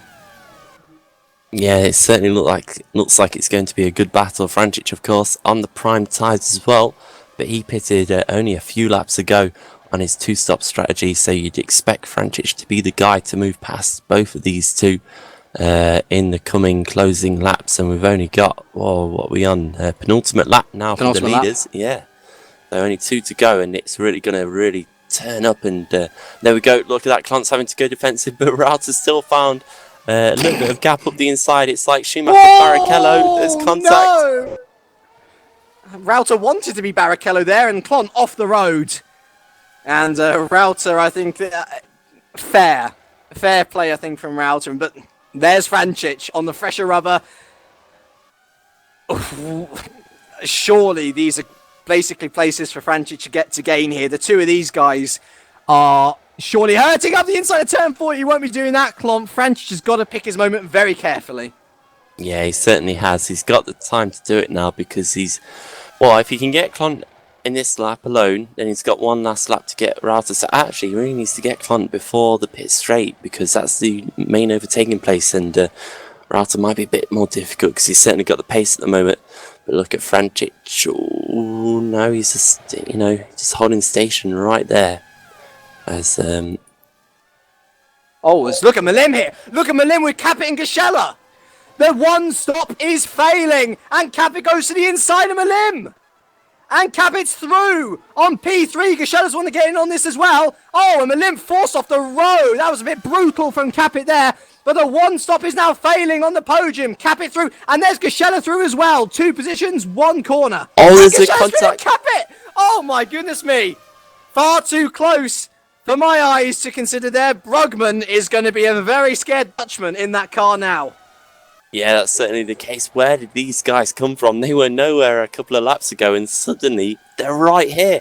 And it's the final lap of the race, of course. So Brugman has just got to hold on for these final few corners. But, that's better. That's easier said than done, considering the amount of grip that Capit is going to have over Brugman. Look and how gonna be much there he to try and catches challenge. up.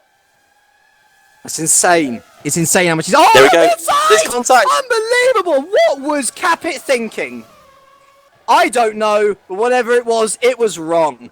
And deservedly out of the top 5, or up the top 4 there. That was insane. But sorry, going back up to the front here. He's driven a great race. The one stop has worked for him. Ruud Heesterbeek takes what is going to be his, I don't know, got to check the thing. He's 1, 2, 3, 4, 5, 6th win of the season. Brugman, a fantastic second, just ahead of Gashella. Malim 4th, Capit 5th. McNaughton holds off to 6th, but look at Tulikas. How much he was able to catch up in those last laps. An impressive 7th for the Estonian. Marcel Router, just rounding the final corners now, will be P8. Menno Klont trying to hold on for dear life from David Francic here. But I think he has got it. Oh, Francic around the outside. No, Klont's just going to get it. P9 for him. Francic 10th. McGlade 11th. Hoekstra 12th. Tapper 13th. Holmes 14th. That's the first double point scorer Twitch Enterprise GP. Yes, that's the first double score for Twitch Enterprise GP of the year. And Roy Verzile will round out our point scorers for Fox Racing. Your retirements from this race were Championship leader Sven de Vries, Championship leader no more, Muscat, Brewer, Richards, and Hammer. Wow, what a race at the end there. Absolutely incredible. Where did those guys come from? And I'm so glad, really, for Brugman to be able to hold on to that second position. He looked like he might have lost it there. Going into corner number 11, wasn't it? 11, yeah. Yeah, corner 11. And Capit just stuck his nose up the inside. Didn't really work, though. And he was lucky not to actually spin off. And thank goodness that modern tracks have been sanitized to the point where you can just go onto tarmac runoff and carry on anyway. So Capit was able to at least get 5th position out of it. Not what he wanted, of course, going into this looking for the win and leading for such a long time as well. But Brugman, good effort for him, good effort for PB Racing to get 2nd position. But there we go, I said it, Ruud Heesterbeek wanted to be back, and he is back on the top step of the podium. And he's going to take a real commanding lead in the championship now. 24 points. Yeah, considering the DNF for Sven de Vries and what's surely going to be another bad race for de Vries and another good one, barring any instance, of course. We don't want to jinx him with anything in race 2 because de Vries is going to really struggle to come through from 24th starting position. Great race overall, though. But interestingly, yeah, a lot of people telling me now the one stop won, but I think it takes a very good one-stop driver to be able to do that, and Heesterbeek was that case. Makes it for an interesting race too, though. As I say, I think it's going to be very much a 50-50 split on people who are going to be going option, and those who are going to be going on prime. But then again, it seems like prime runners really do fall off by the end of the race. Yeah, they did, didn't they? I mean, I suppose Heesterbeek didn't really fall off at the end there, but he was all out on his own. He wasn't really having to push the car in those final 10 laps. So he was able to run pretty consistent average lap times, you'd have to say. Still very good lap times, but average for him. But the guys behind him just had nothing left at the end, and Brugman was very lucky to hold on to that second. But it will be interesting now to see what everyone goes for in race 2. I always like to say go for no stop, because I think that will probably work, but who knows? Who knows what's going to happen? Indeed, indeed. And of course, if you are new with us here, then you'll be pleased to know that for race 2, we have a reverse grid of 6 to 10 cars. And one of the interesting 6 to 10 cars we have as well, McNaughton, Tulikas, Router, Klont, and Francic. One race winner in amongst them, and only one podium sitter in amongst them other than Klont, which is McNaughton. So a very inexperienced field, of course, and I think for the likes of perhaps McNaughton, Tulikas, and Francic, they will be hoping that they are at the very sharp end. They will hope that they can get a good start, because I think those are going to be the guys who are going to be one stopping in race 2, since they 2 stopped in race 1, I presume. Yeah, I think you're absolutely right. I think the guys that you saw reluctant to run on the prime tyres will surely be reluctant to run on them in race 2 as well. So I think that kind of gives away some people's strategy. It will be very interesting to see who gets pole position, though. Any bets on it being Klont? I believe he's had it 1 or 2 times before this season, and he's certainly taken advantage of it when he has been able to get pole position for race 2.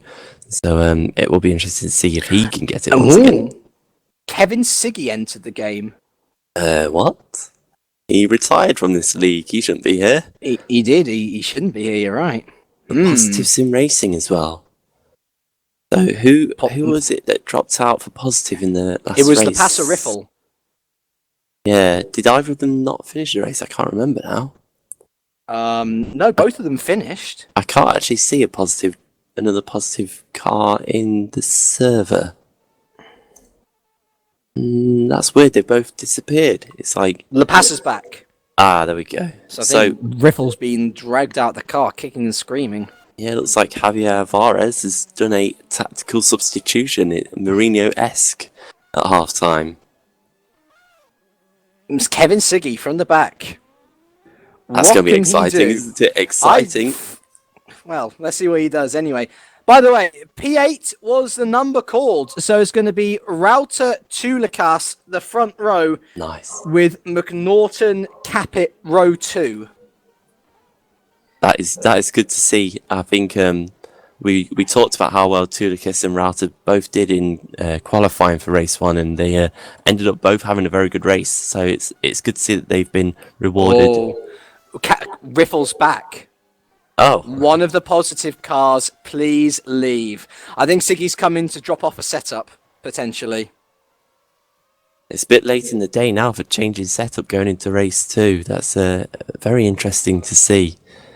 I wouldn't really want to be changing setup between 2 races, because it's one thing having a good setup, but if you're not used to it, it's not easy to drive straight away off the mark. So yeah, probably will see Siggy leave in a second. I thought we were going to get an exciting Sauber situation. Yeah. Oh yeah, we've got one driver walking around the paddock with the kit on, but he doesn't actually race. Oh dear. Quick, get Javier Alvarez. He's going to be arrested as well. Where's Luis Mesa? Yes. And Kevin Siggy there leaves the game, so confirmation that it will be Le Passer Riffle driving for Positive in race 2. But shout out to Kevin Siggy there. Nice to give us a bit of hashtag drama from hashtag Stefan Spotter there. What was that, Mike? I can get the 2. It was hashtag drama from Mike there. Hashtag Siggy for the win from Stefan Spotter. So there we are. Well, throw me off completely there. Siggy could have won, you think? I don't think so. I don't think so. Oh no, anything's possible in GPVWC. Anything. Anything is possible if you truly try hard to believe. My internet coming back today, that looked impossible, but it happened. It did happen. Who'd have thought it? Who'd have thunk it? Yeah, I was gonna say I thought a lot of the talk today was going to be based on the terrible heat that we've been having. 34 degrees in the UK. It's awful. Absolutely awful. I was in the office today, and in our office it was 29 degrees. That was very difficult to sit in. I was quite glad to go home. Not gonna lie to you, but of course, guys all around Europe, I'm sure we've got a lot. We've got guys from a place like Malta. That's the standard temperatures for them, isn't it? Yeah. They're used to that. Well, what I will say is that I made the fatal mistake of opening my window whilst having a fan on. And I, of course, had the wonderful situation of having hot air blown in my face. If you put the fan right next to the window, I know exactly what you mean. It's a great way to warm the room up. Just get a fridge, open it up, stick the fan in front of the fridge. I've been considering sleeping in the fridge for the past couple of days, to be honest. I don't know how tall you are, but that would be very painful for me to sleep in the fridge. Certainly not something I want to do. 6 foot. But I'm a stocky 6 foot, though. You know, I enjoy my cheesecake, I'll say that much. Oh, no, everyone loves a bit of cheesecake, especially from Marks and Spencer's. Oh, you know, I had a taste of difference. Cheesecake, chocolate and amaretto. Oh. It's actually very nice, to be honest. Very nice. Not bad. I'm just going to disappear for about 2 minutes, so start the race without me. I'm just going down to the local shop, pick up a cheesecake. Yeah. Is this you just trying to escape talking with me for any longer? So you've gone for 2 minutes and then you end up doing Lewis McGlade and you end up being gone longer for 2 hours. And then I'll end up quitting and you'll have to replace me with someone else. Just in time for Spa as well, my anniversary of joining. Yeah, it's exciting. I'm looking forward to Spa as well. Always get good racing there and potentially rain, of course. Always a chance for Spa. Yep, and another good thing is that'll be after the summer break as well. So at least I think it is, unless I'm mistaken. It'll be after the summer break, so I think everyone will be, revitalised. Is it? It looks like we've got an extra week off, haven't we? I think we come back August 1st or July 30th. Yeah, it's, I think at the very end of July. So that means we've got a good summer break off. Everyone can, relax from sim racing a bit. Sim racing's great, but you always need to get away from it a little bit. And then people will come back feeling, kind of energized for the second half of the season. Hopefully with a little bit of practice. Hopefully I'll actually do a bit of practice as well. That'll be the day. Hey, this time around, I had no internet. Luckily, that actually helped out because I couldn't race anyway. Apologies to the league administration for not being able to field 2 cars yesterday. But I'm sure that'll be rectified for the next round of the season. It's official. As we now head over into official race 2. Now, what an interesting first row proposition we have here. Marcel Rauter, who's had a very, very good day so far. A P8 to his name. Starting on pole position, remember, Rauter was a one-stopper in race 1. Rate 2 Lacasse, who's had his best result of the year so far, after his best qualifying of the year, but he was a 2-stopper.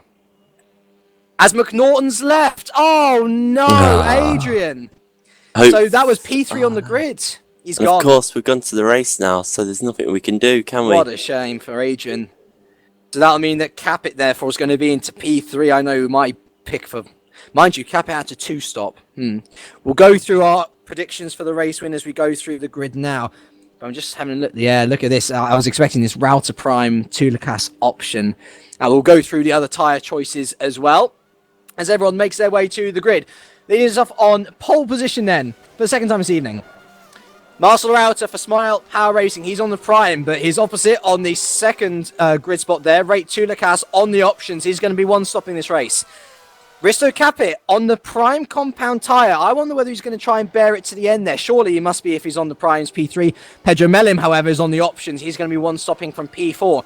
Gashella, same strategy from P5.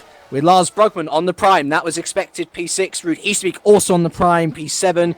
Menno Klonk also on the prime P8 with Frančić options P9. And Lewis McGlade rounds out the top 10 on the primes. We then have Wupke Hoekstra, prime tyre for Mazurek. P12, Tapper prime. P13, Holmes prime. We then have 2 option runners. Roy Verzile, 14th. David Jump, 15th. We then have Grek prime. Choda prime. Lapasa prime. Olsen Prime, and Tringus Prime rounding out the top 20. And then we have Riffle Prime, Morris Prime, and then we have De Vries on the option compound tyre and Muscat on the option tyre. I think they're going to be trying the alternate strategy here to try and get as far up the field as possible. But looking at that field, for me, I am going to go for Heasterbeek to make it a double win. Because I know Capit's there, but he hates the prime tyre. And I know Brugman is there, but I don't think he has the pace of Heasterbeek. So Heasterbeek for me. Yeah, looking at that grid, I think I'd have to agree with you. I think, unfortunately, the guys in the option compounds, they'll be good at the start, but I think they will ultimately struggle to be able to make the difference in the amount of time that they have in this race, only 23 laps long, considering they're going to have to pit once when everyone else won't. So I have to go for Heasterbeek as well. We agree again. So, strategy at the start here. Tulikas, get past Router as quickly as possible, surely. Yep, And actually, looking there as well, sorry, Mellin, because McNaughton's not there, has got an open grid slot to go into as well. Yeah, it won't really gain that much of an advantage, but it just means he won't be held up by anyone if McNaughton, say, had a bad start, which is good for him. But look at that, he's already pointing towards the right. As we have 3, 4, and 5 lights in here for the second time in Hungary, we're racing. And it is a good start from Tulikas, but it's a great start from Capit as well. Straight through the middle of the two of them. And there's a crash in the back there. Mazurek off, but Tulikas is past Router.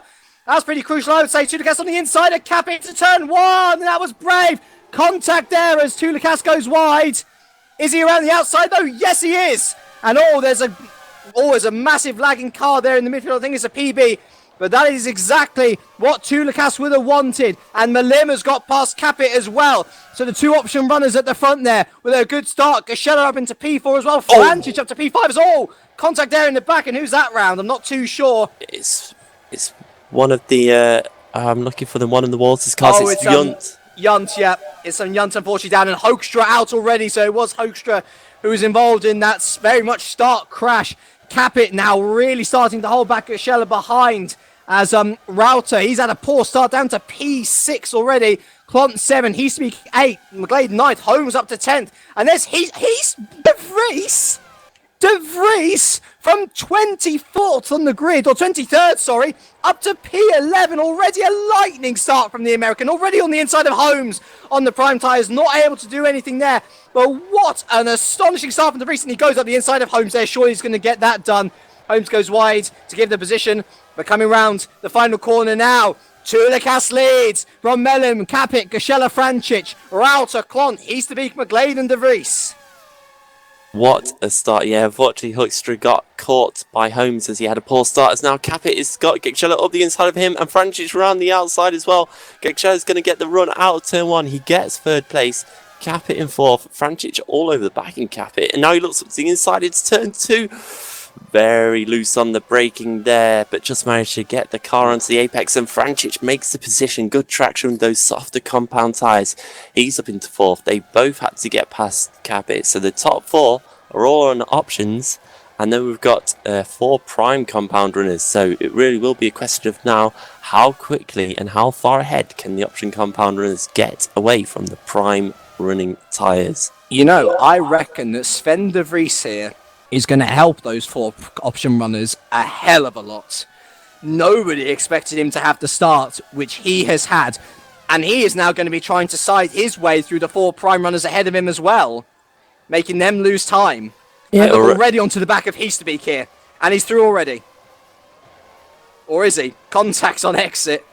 Heasterbeek will try on the inside here, but I think De Vries is going to try on the outside. But yeah, holding them up already. De Vries, a real spanner in the works, and around the outside of Heasterbeek there, he's up into P8. Yep, there we go. Incredible start by De Vries, and he's going to have a free pass effectively in the next person, because it's Menno Clont who's not going to hold him up at all, and rightfully so, because they are teammates. It makes perfect logical sense. People may not like it, but it does make sense. It'd be stupid for Clont to hold up De Vries. Oh, and McGlade had a massive lag out moment there down in P11, and that's allowed Holmes through into P10. Oh, McGlade all over the place. Yeah, look at his... you can't see it. His ping is a little bit all over the place. Yeah. I knew there was a PB with bad ping, and McGlade, unfortunately, is that man. as what's happened to De Vries there? Oh, De Vries was let through by Clont. So that's another prime runner already dispatched with. Yep, he's only got 2 more, and then he'll be up into 5th position. That's incredible. I want to see it start again. I think someone needs to record it and stick it on YouTube as a start of its own, because that must have been absolutely epic going through that first lap with De Vries. Muscat into P13 as well. Also on the option compound. Also on the options. They're working well around here, aren't they? Really, in the first stint of the race, the options are very, very strong. Very strong indeed. As De Vries now looking on the inside of Router. Not able to do anything though behind. Heasterbeek looks at Clont. Not able to do anything. Remember, the pit stop time that we're looking at here is 15 to 20 seconds. Currently, De Vries is through. And De Vries is through. Yeah, already. So last man down is Capit. De Vries flying in these early stages. He's not making the same mistake that he did last year, going primes all the way. He's flying. But as I was saying, 15 to 20 seconds we are looking at for the pit stop phase. So currently, if the top 2 were to pit, we'd be seeing them come back out in about P19, P20 already. So actually that's pretty good turn as Clont and Heasterbeek going to combat as well. Heasterbeek around the outside, inside of turn 3, still side by side. Clont goes out wide. Heasterbeek gets the position, or does he? Clont's going to try and hold on, but nope, Heasterbeek has that. As up at the front, sorry. Frančić and Gashela exchange positions. Frančić past Gashela. That's certainly a surprise, but very good by Frančić. I'm sure Gashela will start to come back into his own towards the end of this stint. But here we go, De Vries as well. He's really caught up to Capit already, has the satellite racing driver, and I think surely coming down the pit straight we're probably going to see a pass between the two. His Capit runs so wide. That is a very wide line. It was a camera angle probably exaggerated it a little bit, but that was a very wide line there, and he has got De Vries all over the back of him. Look at the speed differential, look at the amount of grip you get on these softer tyres. Go through the corner. De Vries is literally about to run into the back of Capit, going through the final corner. He's now got the slipstream, but has he got the straight line speed? He has. Is he going to look up the inside into turn 1? He will do. Easy move. Yeah, done it. Capit's wisely not really fought that too hard, and De Vries is now up with the rest of his option compound friends, and they will continue to try and extend their lead. Another option man working his way through the field is Jason Muscat. Just got past his slightly laggy Lewis McGlade into P11. Next on his radar will be Jonathan Holmes, and I'm sure that Holmes on the prime compound tyre won't be giving up too much of a fight.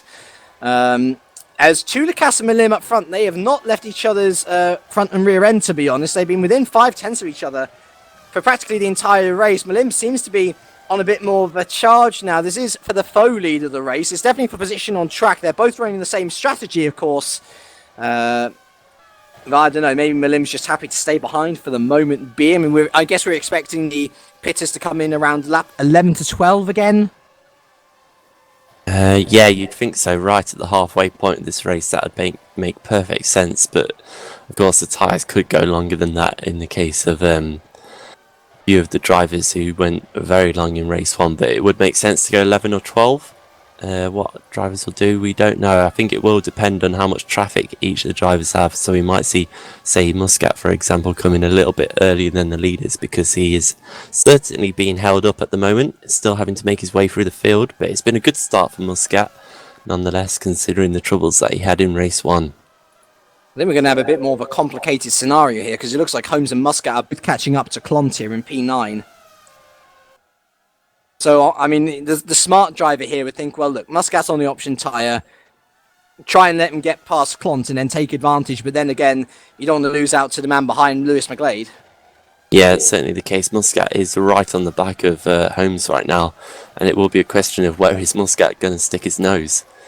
Because he's got the pace and the grip to do it wherever he likes, really. But he's got to do it carefully, which I'm sure he will do. And he'll make the right call because he is an experienced driver and one of the more experienced drivers in this field. We see him now following Holmes, and it's really a point like this where you have to be so super patient because you know you're faster. Look, he's literally pushing Holmes around the track. He's that much quicker, but he can't do anything rash because it could affect his own race more than anything. Turn 1 overtake, surely the best place to do it now. It would be. He could have had a move there, coming down the hill that he decided better of it. It would have been a bit of a dive bomb. But all he has to do now is get a good run out this final corner. Look at that, he's had a late apex, so that's given him good traction out the corner. But Holmes actually had a decent run as well. And of course, Holmes is getting slipstream from Clont, so that's kind of negated the effect a little bit. And Muscat actually isn't gaining that much. So it's a bit of a tricky one for for Muscat. He's got to try and find a way past soon. It was McGlade behind there, having a bit of worry. Oh, he's lagging out again. I think he's letting Brugman back through as Holmes has passed Clont. Sorry. Oh, nice move. I wonder, did Clont go wide? Yeah, he just got a bit of snap oversteer coming through the middle section of turn 2, and that put him out wide and lost him a lot of momentum coming out the corner, and Holmes just took advantage of it. So a good little opportunistic move there. And that's put daylight between himself and Clont as well, of course. I'm sorry, Muscat's through as well. I thought Clont had held him behind, never mind. Yeah, good move there for Holmes. As up at the front, Tulikas is now extending his advantage to Malim. 0.6 gap now between the two. Francis still ahead of Gashela.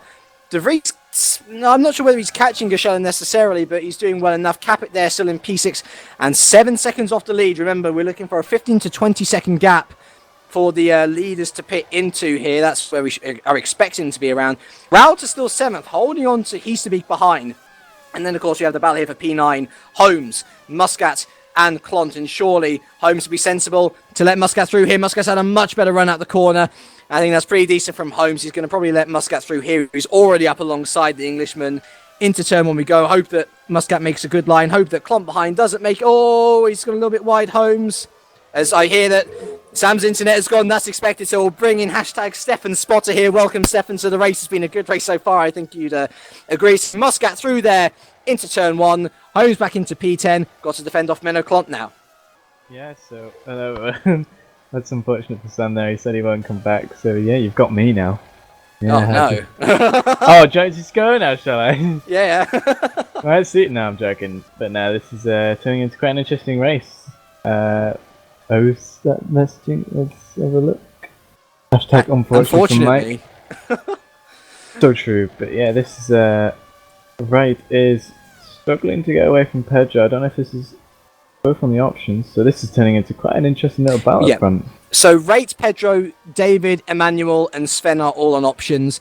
Risto, Marcel, and Heasterbeek are on primes. Muscat's options, and then it's Jono, Menno, Lars, Lewis, Marcus, Dawei, and Martin, and pretty much everyone else on primes after that. So everyone who is on options is up the front.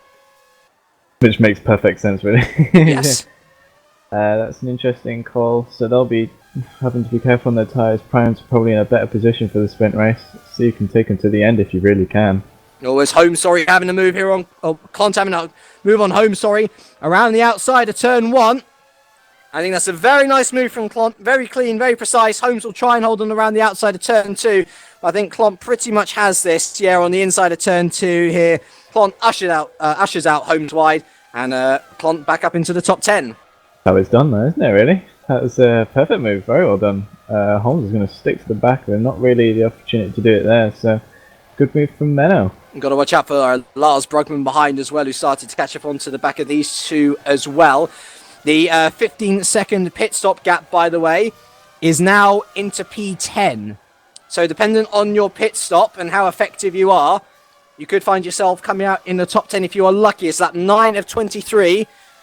Soon to be lap 10 of 23. I'm sure that we'll be expecting a couple more laps from the front guys before they pit. Going to be very interesting when they do, though. It is. This is going to throw the race on its head. It's very interesting to see how strategy plays out here. It's a very strategical event As overall. Frančić is in, sorry. As Frančić is in, and Sam Jones is back. Is he now? Ah. He is. Hello, Sam. Hello. Oh, are you okay? I think, Sam, if you can go on spotting, we'll keep Stefan in for now. But yeah, Frančić in a very early stop. Out again onto the options, as expected. Where does he come out, though? This will give us a good indication as to where we can see the guys ahead of him pitting. And he comes out just ahead of Tapper here into P14. Yeah, just about. Tapper not able to get past. So Frančić from... Oh, no, he doesn't. Sorry, speaking by Tapper. Guys, I'm not sure I'm going to be able to get back in the server. Oh, no, don't worry, Sam. Don't worry. We'll, don't worry. Just keep spotting for us. Keep spotting. But yeah, David then into P15, and that was from P3. So the guys ahead of him, and indeed probably Gashela, they can pit and be assured of points at least. Indeed. So that was an early pit stop. That may play out in the race. Oh! Sorry, it's Lars Brugman going up the inside of Holmes into the turn 6-7 chicane. Holmes just about holding on here. That was very well defended there. That was very tight, and ultimately that was very, very close as the gap is down to under 3 times at the front. So Pedro putting him on all sorts of pressure now. And I'm surprised that Rout has been able to keep Easterbeek behind for as long as he has as well. Still there in P6. What is surely going to be a net P2. If Easterbeek doesn't get past, it looks like Easterbeek might be looking up a move here. Into turn 1. Dutchman goes to the inside. Surely got him. Doesn't even defend, so pretty much gave the game up, didn't he? Potential podium for Router here. I think, oh, Easterbeek saw! No, don't tell me Easterbeek. Oh no, he's there. Oh my god.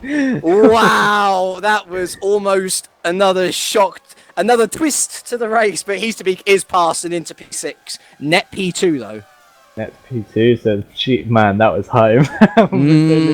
Disappeared. So, right, that was his next target will be Risto, who we know doesn't really like the prime tires. He's known to kind of prefer the options, and you can kind of see from where he's currently positioned, he can't really catch up to anyone. He's still only 10 seconds off the lead though, and 4 seconds crucially ahead of Easterbeek as well. Oh, that's true, because the top 4 on options, so yeah, he's in that case not doing too bad a job, but it'd be interesting to see how quickly Easterbeek can catch up to the back of Capit. Our leader's going on to lap 12 of 23 now. Surely they have to pit soon. I think Francic called it far too early. Look, he's actually down in P16 now, Francic, and behind Choda. His problem is he's got quite a lot of traffic to deal with, and they're not exactly going to, well, you'd expect to see maybe a couple cars. No, so he's going to struggle with traffic for the next few laps, and this is going to hurt his tyres tremendously. He's got turbulent air in front of him. He has to turn hard into every corner, so... P9, P10, Holmes versus Klont again. Brugman involved as well. Holmes around the outside trying to return the favour. That Klont on him a couple of laps ago, and he's got it done again. Great battling between these three on the edge of the top 10. Holmes into P9, Klont down to P10, and Brugman up the inside of Klont as well. The two Dutch compatriots going into combat. Klont just about coming out on top, but Brugman providing an extra bit of interest in this battle. That was slick from Holmes, practically returning the favour, and Brugman trying to be opportunistic. It was a very good opportunity to do so, and this is a very tasty battle. We've got a three-way fight. Maybe Holmes can now start to pull away and start to gain on the car in front. That would be an interesting one to look out for. So looking up at the front, sorry, Milim all over the back of Tulacast.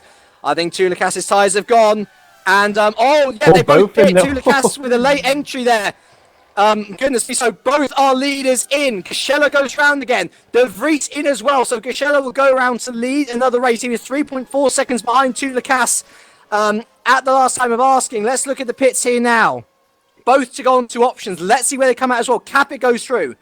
Easterbeek goes through. Router goes through. Muscat in as well, remember. He's an option runner as well. Holmes, Klont, and Brugman goes through as well. Tulacas, he is out, and Milim is ahead of Tulacas there. Where is Tulacas back into? Tulacas, I think, had a very slow stop. Yeah, he's ahead of McGlade, so back out into 9th. But he will not have liked Milim getting ahead of him there, surely. That is very big for the race ahead. That puts him into provisional P1, barring any mistakes he doesn't make, and after everyone's done their pit stop. So that's worked out very well for Milim. And Tulacas, that's a bit of a nightmare for him right now at the moment. He's got quite a bit of a gap to make up to Milim as well, so not ideal for his sprint race. Tulacas is in clean air, at least, but he should have been ahead of Milim and therefore ahead of Holmes, Klont and Brugman as well. He's now got to get through that traffic. Exactly, so it's really not going to help his race. Very odd. Very odd. As I'm now looking up to Gashela. Going round again. Long tyre life for Gashela here. Still 8.3 ahead of Capit, and I do wonder whether Gashela might jump both Milim and Tulacas in this stage of the race.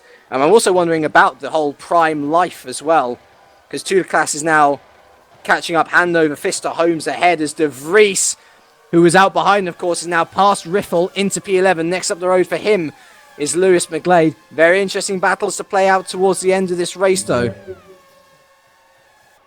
So yeah, Gacella's going quite a long way on these options. I don't know if that's if he feels confident with these tyres or whether maybe he's just pushing it a bit too hard. It's going to play a big part. If he can hold on to the options, probably the better, because he'll have better tyres come the end of the race.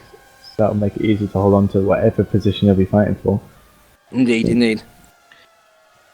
I'm just keeping an eye on Klomp Brugman here. P7, P8, and of course Tulikas behind on the option tyres. Looking to get up the order as well. Brugman looking on the inside. Can't really do anything. We know how fine it was for the prime tyres, though, near the end of the race. I'm thinking surely if Tulikas is patient, then these three should be mincemeat for him by the end. Exactly, so... All about patience. It's a bit of a weird one, is Hungary. It's very difficult on tyres, and as we saw in the first race, and as I correctly predicted, it was cutting it fine at the end, and these prime tyres, it's got questionable tyre life. It's obviously longer, but it's still Gacella's in, sorry, Gacella's in. Big moment there, so Capit will take the lead of this race ahead of Hisabik, who's been catching up hands over fist. Let's see where Gacella comes out. He is out on his stop already. Rauter goes through, Malim goes through, but I think Gacella has jumped. Ray Tulikas, he hasn't jumped this battle for P5 though. Holmes comes out and he's right in the middle of it. Oh, goodness me. So he has jumped Tulikas, but only just. And he's right behind the battle for P5 as well now. That was pretty damn tight. That's gonna help Gacella massively in this race. He's ahead of Tulikas. He didn't quite get ahead of Malim. Malim was quite a distance away, but that was incredibly close. I thought he was going to wipe out a couple of them into turn one, to be honest. Little move going on, and then he slips in out the pit, so that was unideal. Oh, so they're all bunching up into the turn 6-7 chicane. Holmes, it's odd between... Also, Brugman's past Klont, sorry. Didn't notice that. Brugman past Klont. Oh, a bit of a twitch there on the exit of turn 9, I want to say. Yeah, it's turn 9 going into turn 11 now. Brugman seems to have picked up the pace a little. He's noticed that the two option runners are behind him now. Wants to try and get clear of this battle. But I'm not sure that Holmes is going to make that very easy for the Dutchman. No, As Gacella up the inside, sorry, of Klont. He looks, but nothing doing. And any move that Gacella will try and make, I'm sure Tulikas will want to get in on as well. Yeah, exactly. Tulikas is trying to look down putting his nose in there. That's going to give him a good run out the final corner. We'll have a look now. We know that Tulikas has had good straight line speed. He's got a double slipstream off Gacella and Klont. Gacella looks to the outside. Klont goes defensive. Klont on the out. Oh, very close. Tulikas squeezing out to the outside. Sorry, there. Gacella gets a great run. Gacella gets a great run though, and he's through. And oh, there goes Tulikas on the inside. That's opportunistic. Very opportunistic. Not able to do it though. He's going to try and squeeze his way through, but Klont holds on admirably, and Tulikas frustrated. Klont has been having a very eventful 2 races, hasn't he? He's been defending on all over the place. In fact, so they've been having fun in that car. It'll be quite heated, though, have to be said. As Tulikas will really want to get ahead of Klont as quick as he can, because it can start to affect his race quite badly if he doesn't. I mean, Gacella can't really get away. He's got Brugman and Holmes ahead of him, depending on how far away they pull away. So it's going to be an interesting battle, these 5 cars. I would agree. Shout out to Martel Rauter though, still there in P3, but Malim, and this is a poor point to show here. If Tulikas had a good stop, he might very well have had a shot at the podium here. Exactly, it was just that it was just such a weird stop. It just seems so slow compared to it just seems so far behind Malim. They came into the pits together, literally nose to tail. So bizarre, but it's happened now, and I'm sure Tulikas is going to get past Klont here on the pit straight. He's got a nose ahead. And Malim's past Rauter, as well, into turn 1. No, Rauter's getting back past. Tulikas past Klont into turn 1. But Rauter's staying ahead of Malim. Admirable defense here, though. Malim's through. Oh, contact between the two. And that's the second time that's happened to Rauter. Someone's hit him on the side into turn 2.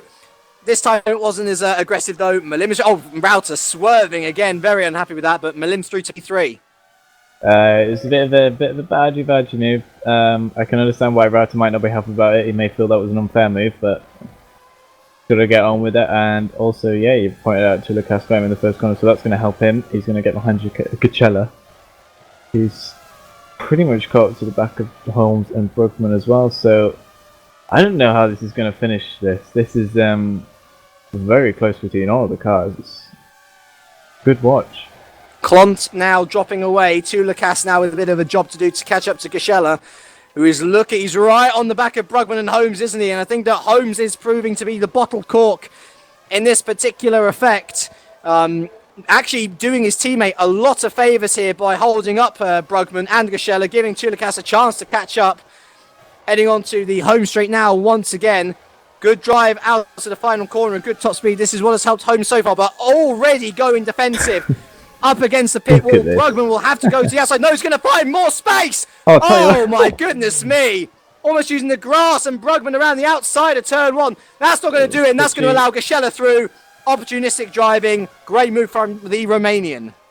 That was tight as anything. They're just seeing a little conga line going towards the pit wall. It was brilliant to watch, and Brugman was trying to find any form of space he could get. Why would Brugman have gone there? It's bizarre, but just shows how desperate he wants to get past. Ultimately, come off worse for him. Just keeping an eye up front as well. Walk 1-2 couldn't go any better for them so far. 2.1 the gap between Capit and Heasterbeek. Malim then 4 seconds behind in third, with Router a further second behind in fourth, and then a further 3 seconds behind we get to this massive train for P5. Holmes holding on as if his life depended on it from Gacella now in P6 on the option tyres. Remember, much faster. Broken again. Much faster rubber, as it should be. Otherwise, the tyre compounds would be a little bit flawed. Yeah, that would be looked into if that was the case. But. Yeah, but Gacella really wanting to hold on here is behind. I see Klont falling back into the clutches of his teammate Sven de Vries. I'm pretty sure that'll be an automatic switch over to let the championship leader, who remember retired from race 1, crucially, back through. But thinking in terms of the championship here, it couldn't have gone any better for Ruud Heasterbeek here. Currently looking at a P1 followed by a P2. They're currently looking for a move. Here's Gacella up into turn 1. Late on the brakes. Holmes doesn't give much of a fight. He knows that is not his strategy. And slots back into P6. But yeah, good day for Heasterbeek overall, wasn't it? Currently P1, P2, barring any further mishaps. Yeah, Heasterbeek's had a good old night. He has, and hopefully he can hold on to it. This is obviously touch wood. We don't want to jinx it or anything, because about 10 laps before we thought he'd lagged out. But So, yeah, Malim's having a good little race in third, pretty much on his own for the moment, giving some good breathing space to try and get to the end. Router's still doing a great job in fourth, has to be said. And then, obviously, you've got this mad train of cars. It's crazy stuff as now Brugman's looking on the inside, but Holmes' good work has allowed Lucas to be reeled back in, and Lucas now looking to relieve the pressure off Holmes, I'm sure. I do wonder what sort of strategy these two are going to go for, given that Lucas is on the faster rubber. I mean, it's near the end of the race, so they might as well fight for position, I would imagine. It's not like they're going to be catching Gacella anytime soon. We're going through turn 13, they go. And going through turn 14 we go as well. We'll see whether Brugman wants to try any of his antics on the inside of the pit lane once again. Lucas is there, and Brugman's had a nice exit, mind you. Holmes, once again, goes up to the pit lane exit, and this time goes ultra defensive to make sure Brugman doesn't look up the inside. Brugman around the outside. Try and hold it. Contact between the two, and that's a nice move from Brugman. And I think Holmes surely going to let Lucas through, I'd imagine. And indeed he does. He goes wide. So Lucas going to be aiming here for a potential P5, but again, could have been so much better. Well, yeah, we'll come back to that pit stop. Ultimately, that has quite badly affected his race. You look at where Malim is and where Lucas is, it's just stark contrast, and it's just all went wrong things during the pit stop stage. You'll be now interested to see what he can do with Brugman. Can he get straight past? Good teamwork there from Lucas and Holmes. It just made perfect sense to let him by. In reality, he's got the faster tyre. Let's see what he can do with it. And considering their place in the championship as well, I mean, a 7-8 for Twitch Enterprise, and P4 as well for Marcel Router for Smile Power. I mean, these are big points for the lower teams. Well, this is huge, then. This is an opportunity they need to grasp perfectly. So, good job from both teams, really, to get the cars up there. It must be set to buy. Oh, Tobias retired. Who's retired? Sorry. Tobias Olsen is retired again. Oh god, there's been a load of retirements. Jeez. Just come back to it. Sorry for not covering these. So Hoekstra out, Yunt out. Those were lap 1. Morris out, Tringus out, and Olsen our latest retirement, unfortunately. So all of them gone as Tulikas on the inside of Brogman not able to look there. I'm thinking Holmes is going to lose another position to De Vries as De Vries is on the option. Probably going to stay ahead of Klont though. Frančić P11 then, McGlade P12. Riffle up into P13. That's a good job from the Brazilian. Tapper 14th and Choda up into P15 as well. So Simcraft will get a double score here at least. I'm looking up at the gap here. That gap's come down, Stefan, between P1 and P2. It was something like 2.5. It's come down to 1.9. Lap 21 to 23. I do wonder whether Capit's tyres are going now. Good point. It'd be interesting to see what the next split time is to just see how close that gap is. How that gap is closing up. So it's just gone down by 1/10. So it's only going down very slightly. It'd be interesting to see where his main gain time is. But you're right. It has gone down by a substantial amount. This is going to be something to keep an eye on. As, Sven, we've got the two Enterprises in combat here. De Vries up the inside of Holmes, and Holmes around the outside is going to try and keep it, but I think De Vries does have that. Indeed he does, so De Vries up to P8. So an astonishing drive from the championship leader going into this round, considering that he was starting from the back of the grid. Up into P8 now, and I think that Holmes really has got to keep an eye out on Klont and hope that Klont keeps the option tyre bound. Frančić behind him as best as possible is, oh my god, Tulikas up ahead! All over the back of Brogman into turn 1 now. As up at the front, something's happened. Gisela's got past Reuter. Yes, he has, that's right. So Gisela passed Router into P4 and P5 there. That was into turn 1. Tulikas up the inside of Brogman though into, turn 3. Oh, this is close. Sorry, turn 2, sorry. I'm going to try and hold it on the outside, is he? Oh my word, rough. Talk about bravery. He's going to Tulikas. keep it on the inside though. He needs to really back up. Oh gosh. Jeez. Oh, Brugman's lost gone. it. Brugman's lost it. And how he was able to keep that, I don't know. But Tulikas taking advantage of that. He is now through. And here comes Sven de Vries. He's looking for more points as well. That was well held by Brugman. That's as close as anything now. You do not want to be any closer now. You're right to freeze. And he's through already. He's through already. So I don't know. Is Brugman maybe got some form of issues? His tyre's completely gone because he just... I think the primes are really starting to fall off here. Because look at Holmes. I mean, Frančić has got past Klont. Holmes goes wide. I reckon that Frančić is going to get P9 here as well. Exactly. So clearly those primes are just starting to drop now. And look at the gap up front as well. 1.4 seconds. What's it when they cross the line? 1.1 seconds. Oh dear. Final lap of this race. Still plenty to go. Can he do it is the question. I think going back here to P9 and P10, I think Frančić should have P9 sealed up here. Holmes goes ultra defensive. I'm pretty sure Frančić, effortless from the Croatian. He's done it before. Oh no, is Holmes going to try and hold it? No, he's going to try. No chance though. No chance. To no avail. So these primes have clearly... They're gone. They're gone, aren't they? The option time now starting to come into its own compared to the prime compound. As what's the gap from now? It's 1 second. So it's gone down by a 10th. It must be down around this section. He's not going to catch him by the end of this lap. It's this sector where it hurts the most, though. I mean, you can feel Capit's tyres screaming. We're going to just come up to the Sector 3 beam here. Struggling to keep it within track 9 tenths. I think Capit's going to keep this, to be honest. I'm just looking further back for any other battles, which I don't think there are, to be honest. So, being a masterclass from the two walk racing drivers, you can see there how close Melim got, though. He was close. Was there, wasn't he? He is there, isn't he? But not close enough. So come around the final corner then. Risto Capit takes his second win of the season. 2 wins in 2 rounds behind him. Heasterbeek with a monumental round. A first place followed by a second place. Melim, P3. Gisela, P4. Router, P5. Tulikas, P6, holding on just from Sven de Vries. Brugman, P8. Oh, is he going to get it? Just about from David Frančić. Holmes, P10. Klont P11, McGlade P12, David Tapper? Dawei Tapper, just holding on to P13 there from Sandeep Choda, and Martin Lafassa for Positive Sim Racing takes the final point in the evening. Your retirements from this race were Tobias Olsen, William Tringus, Wesley Morris, David Junt, Wupke Hoekstra, and that was your lot. Well, that was That was good fun to watch. Tyre, where, as we expected, was kind of the critical factor during these races, and it played a monumental part to how these results turned out. But, as you said, that is a masterclass from not only walk racing, but from Ruud Heesterbeek. What an evening he has had. It pretty much does cement our thoughts that walk are literally just going to walk it completely. Pun completely intended. So, yeah. Well done from Sven de Vries as well. I mean, from the back to 7th, yeah, that's sterling drive. Great drive. And shout out to Marcel Rauter as well there. P5 for Smile Power. That's equaling his best result of the year. Great points for them. Brilliant points, I'm sure Mr. Mike Bell will be very happy with that. Unfortunate for they've kind of got the both ends of the cherry. They had a retirement, but still fantastic points in 5th position. I'm just wondering, thinking back to Tulakas, did he not call for a pit stop? Well, that could be a potential thing. That's why it would potentially slow it down. I don't think he had any damage to fix. I wouldn't think so either. And anyway, another great round. I'm just talking rates. Apparently he did.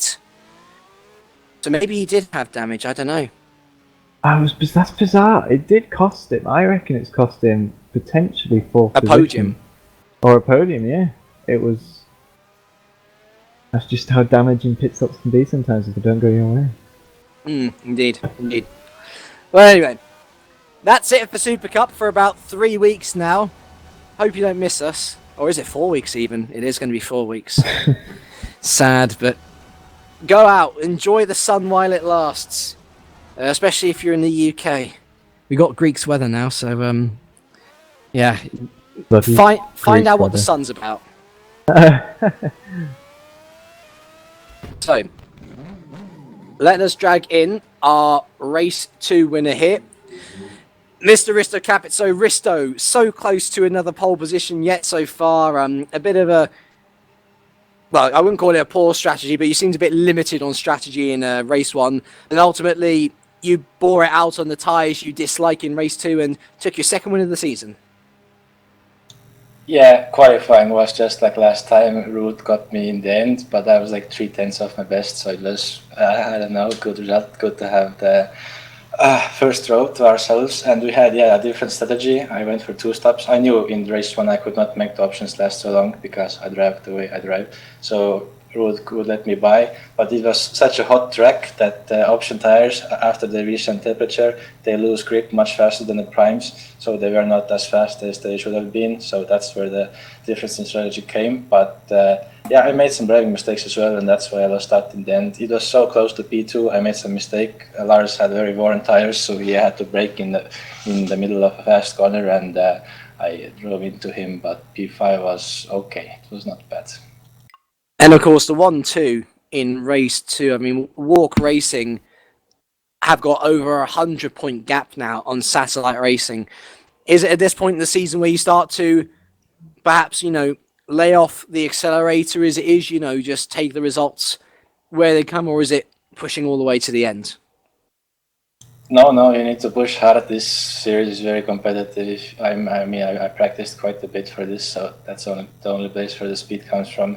So no letting go. But yeah, race 2 was very exciting. I mean, I had a great start, a bad start for my standards, but I was sure that once I let people by that I had not won the race anymore. But at some point I realized that there's still a chance, and it was really, really hard to keep the tires intact. I mean, I'm not too good at tires, but it was very, very close in the end, but super result, very good. Very happy for Ruud as well. He really wanted to take back the championship lead. But maybe for Ruud it is a bit easier now, but still, there's so many rounds to go. Plus, I still need to catch Sven and maybe Ruud himself. So no letting go. It's too high level league for that. Very pragmatic. Well, great job on your results, Risto. Anyway, as we drag in your teammate, first of all, Ruud Heesterbeek. So, well, you disconnected in race 1 at Austria, and Sven de Vries, unfortunately, suffering the same fate as you today. It probably couldn't have gone any better for you today. A P1 and a P2 along with a pole position as well. Yeah, you're right. This is exactly what we hoped for. I think you're right. It couldn't have been better. I mean, race 1, Risto had a better start, but it was always the plan to let him go ahead because he was on the 2-stop and I was going to do the 1-stop. And I had a track position over everybody, of course, so we're looking really good in race 1, and it was a really good victory. And then race 2, I think it was a bit 50-50 on the tire choice, and I had to get past Router. He was lagging a bit, so some problems there. But then driving behind Risto, and it looked really good. We had Malin behind, but we were almost driving the same pace actually. So a really good race 2 for us as well. So really happy with that. Next up is the brilliant track, in my opinion, Spa-Francorchamps. You've had success and a little bit of worries over the years there up in Super League. What sort of mentality are you going to be taking into that race evening? Because, of course, it's a bit of a stark contrast to Hungary here, where you can have rain pop up at any time. Well, I think it's a bit early to worry about rain already. Yeah, I really like the track, so I'm really looking forward to it, and hoping to be as strong as we have been the last part of the season. I think we'll do well there. Well done on your results anyway, Ruud, and to yourself, to your teammate, of course, Risto, and Walk Racing with a fantastic round. But also a nice return to form for Pedro Melim. So obviously tyre wear was a bit of an issue for you in both races, it seems, but ultimately coming away with good points and a wonderful, nice, close battle between yourself and Rate in race 2 as well. Yeah, I had a bit of a problem in race 1. I knew it was close in one stop, but in the end I ended up being passed by Risto and Gaxala in the end. It was still some good points in 4th. Race 2, I wasn't sure about the strategy. I decided in the last minute to go to one stop. It almost paid off for first or second, but Risto and Ruud had a really nice pace, and I had to settle for 3rd in the end. But still, 2 seconds shy. I'm happy with that. Where did you go from here, though? You've of course got a brand new teammate in Sandeep Choda. Seems to be a little bit off the pace of you. I'm guessing the job over the month is to bring him up to hopefully the same sort of speeds that you're having, and then attack Spa with a brand new, renewed effort, because you got to look behind your shoulders now, because Wouters and Storm are there in the wings. Yeah, he joined the team. He has good pace. I knew that before. He needs still a bit to gain a bit 1/10 or another.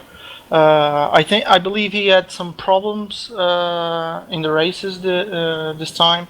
I know that he qualifying on primes, which was another issue, and he had a 5 grid penalty for this race. So we knew it was going to be hard for him.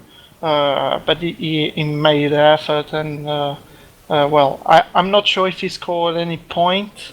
I think in race 2 he did, but Spa is a nice track. I don't know if he likes it. I do. We're gonna work hard, and I'm sure he will get there. At least we see that in practice. Just need to translate that to the race, but it's gonna get there, I'm sure. Well, thank you for joining us, Pedro, and congratulations on your results. So that is it then from Hungary. You can all turn on your air conditioning downstairs or whatever you got to do to try and keep cool for the rest of the evening. But be sure to tune into Sim Race TV tomorrow around the same time as Mr. Simon Smith and Thomas Hinds will be taking you through the Hungarian Grand Prix. Should be a good one for sure. And then we're off on summer break for 4 weeks, and make sure to note down the 28th of July in your diaries. That is when we return with the career ladder to Spa with the Open Series. So I'd just like to take these final few moments to thank my cameraman throughout this evening, Mr. Mike Phillis, to thank Sam Jones for sticking around with us for the majority of the broadcast, to Stefan McCready for the excellent spotting skills and the co-commentary near the end then. I've been James Kirk, and from all of us here, it is a very cold goodbye.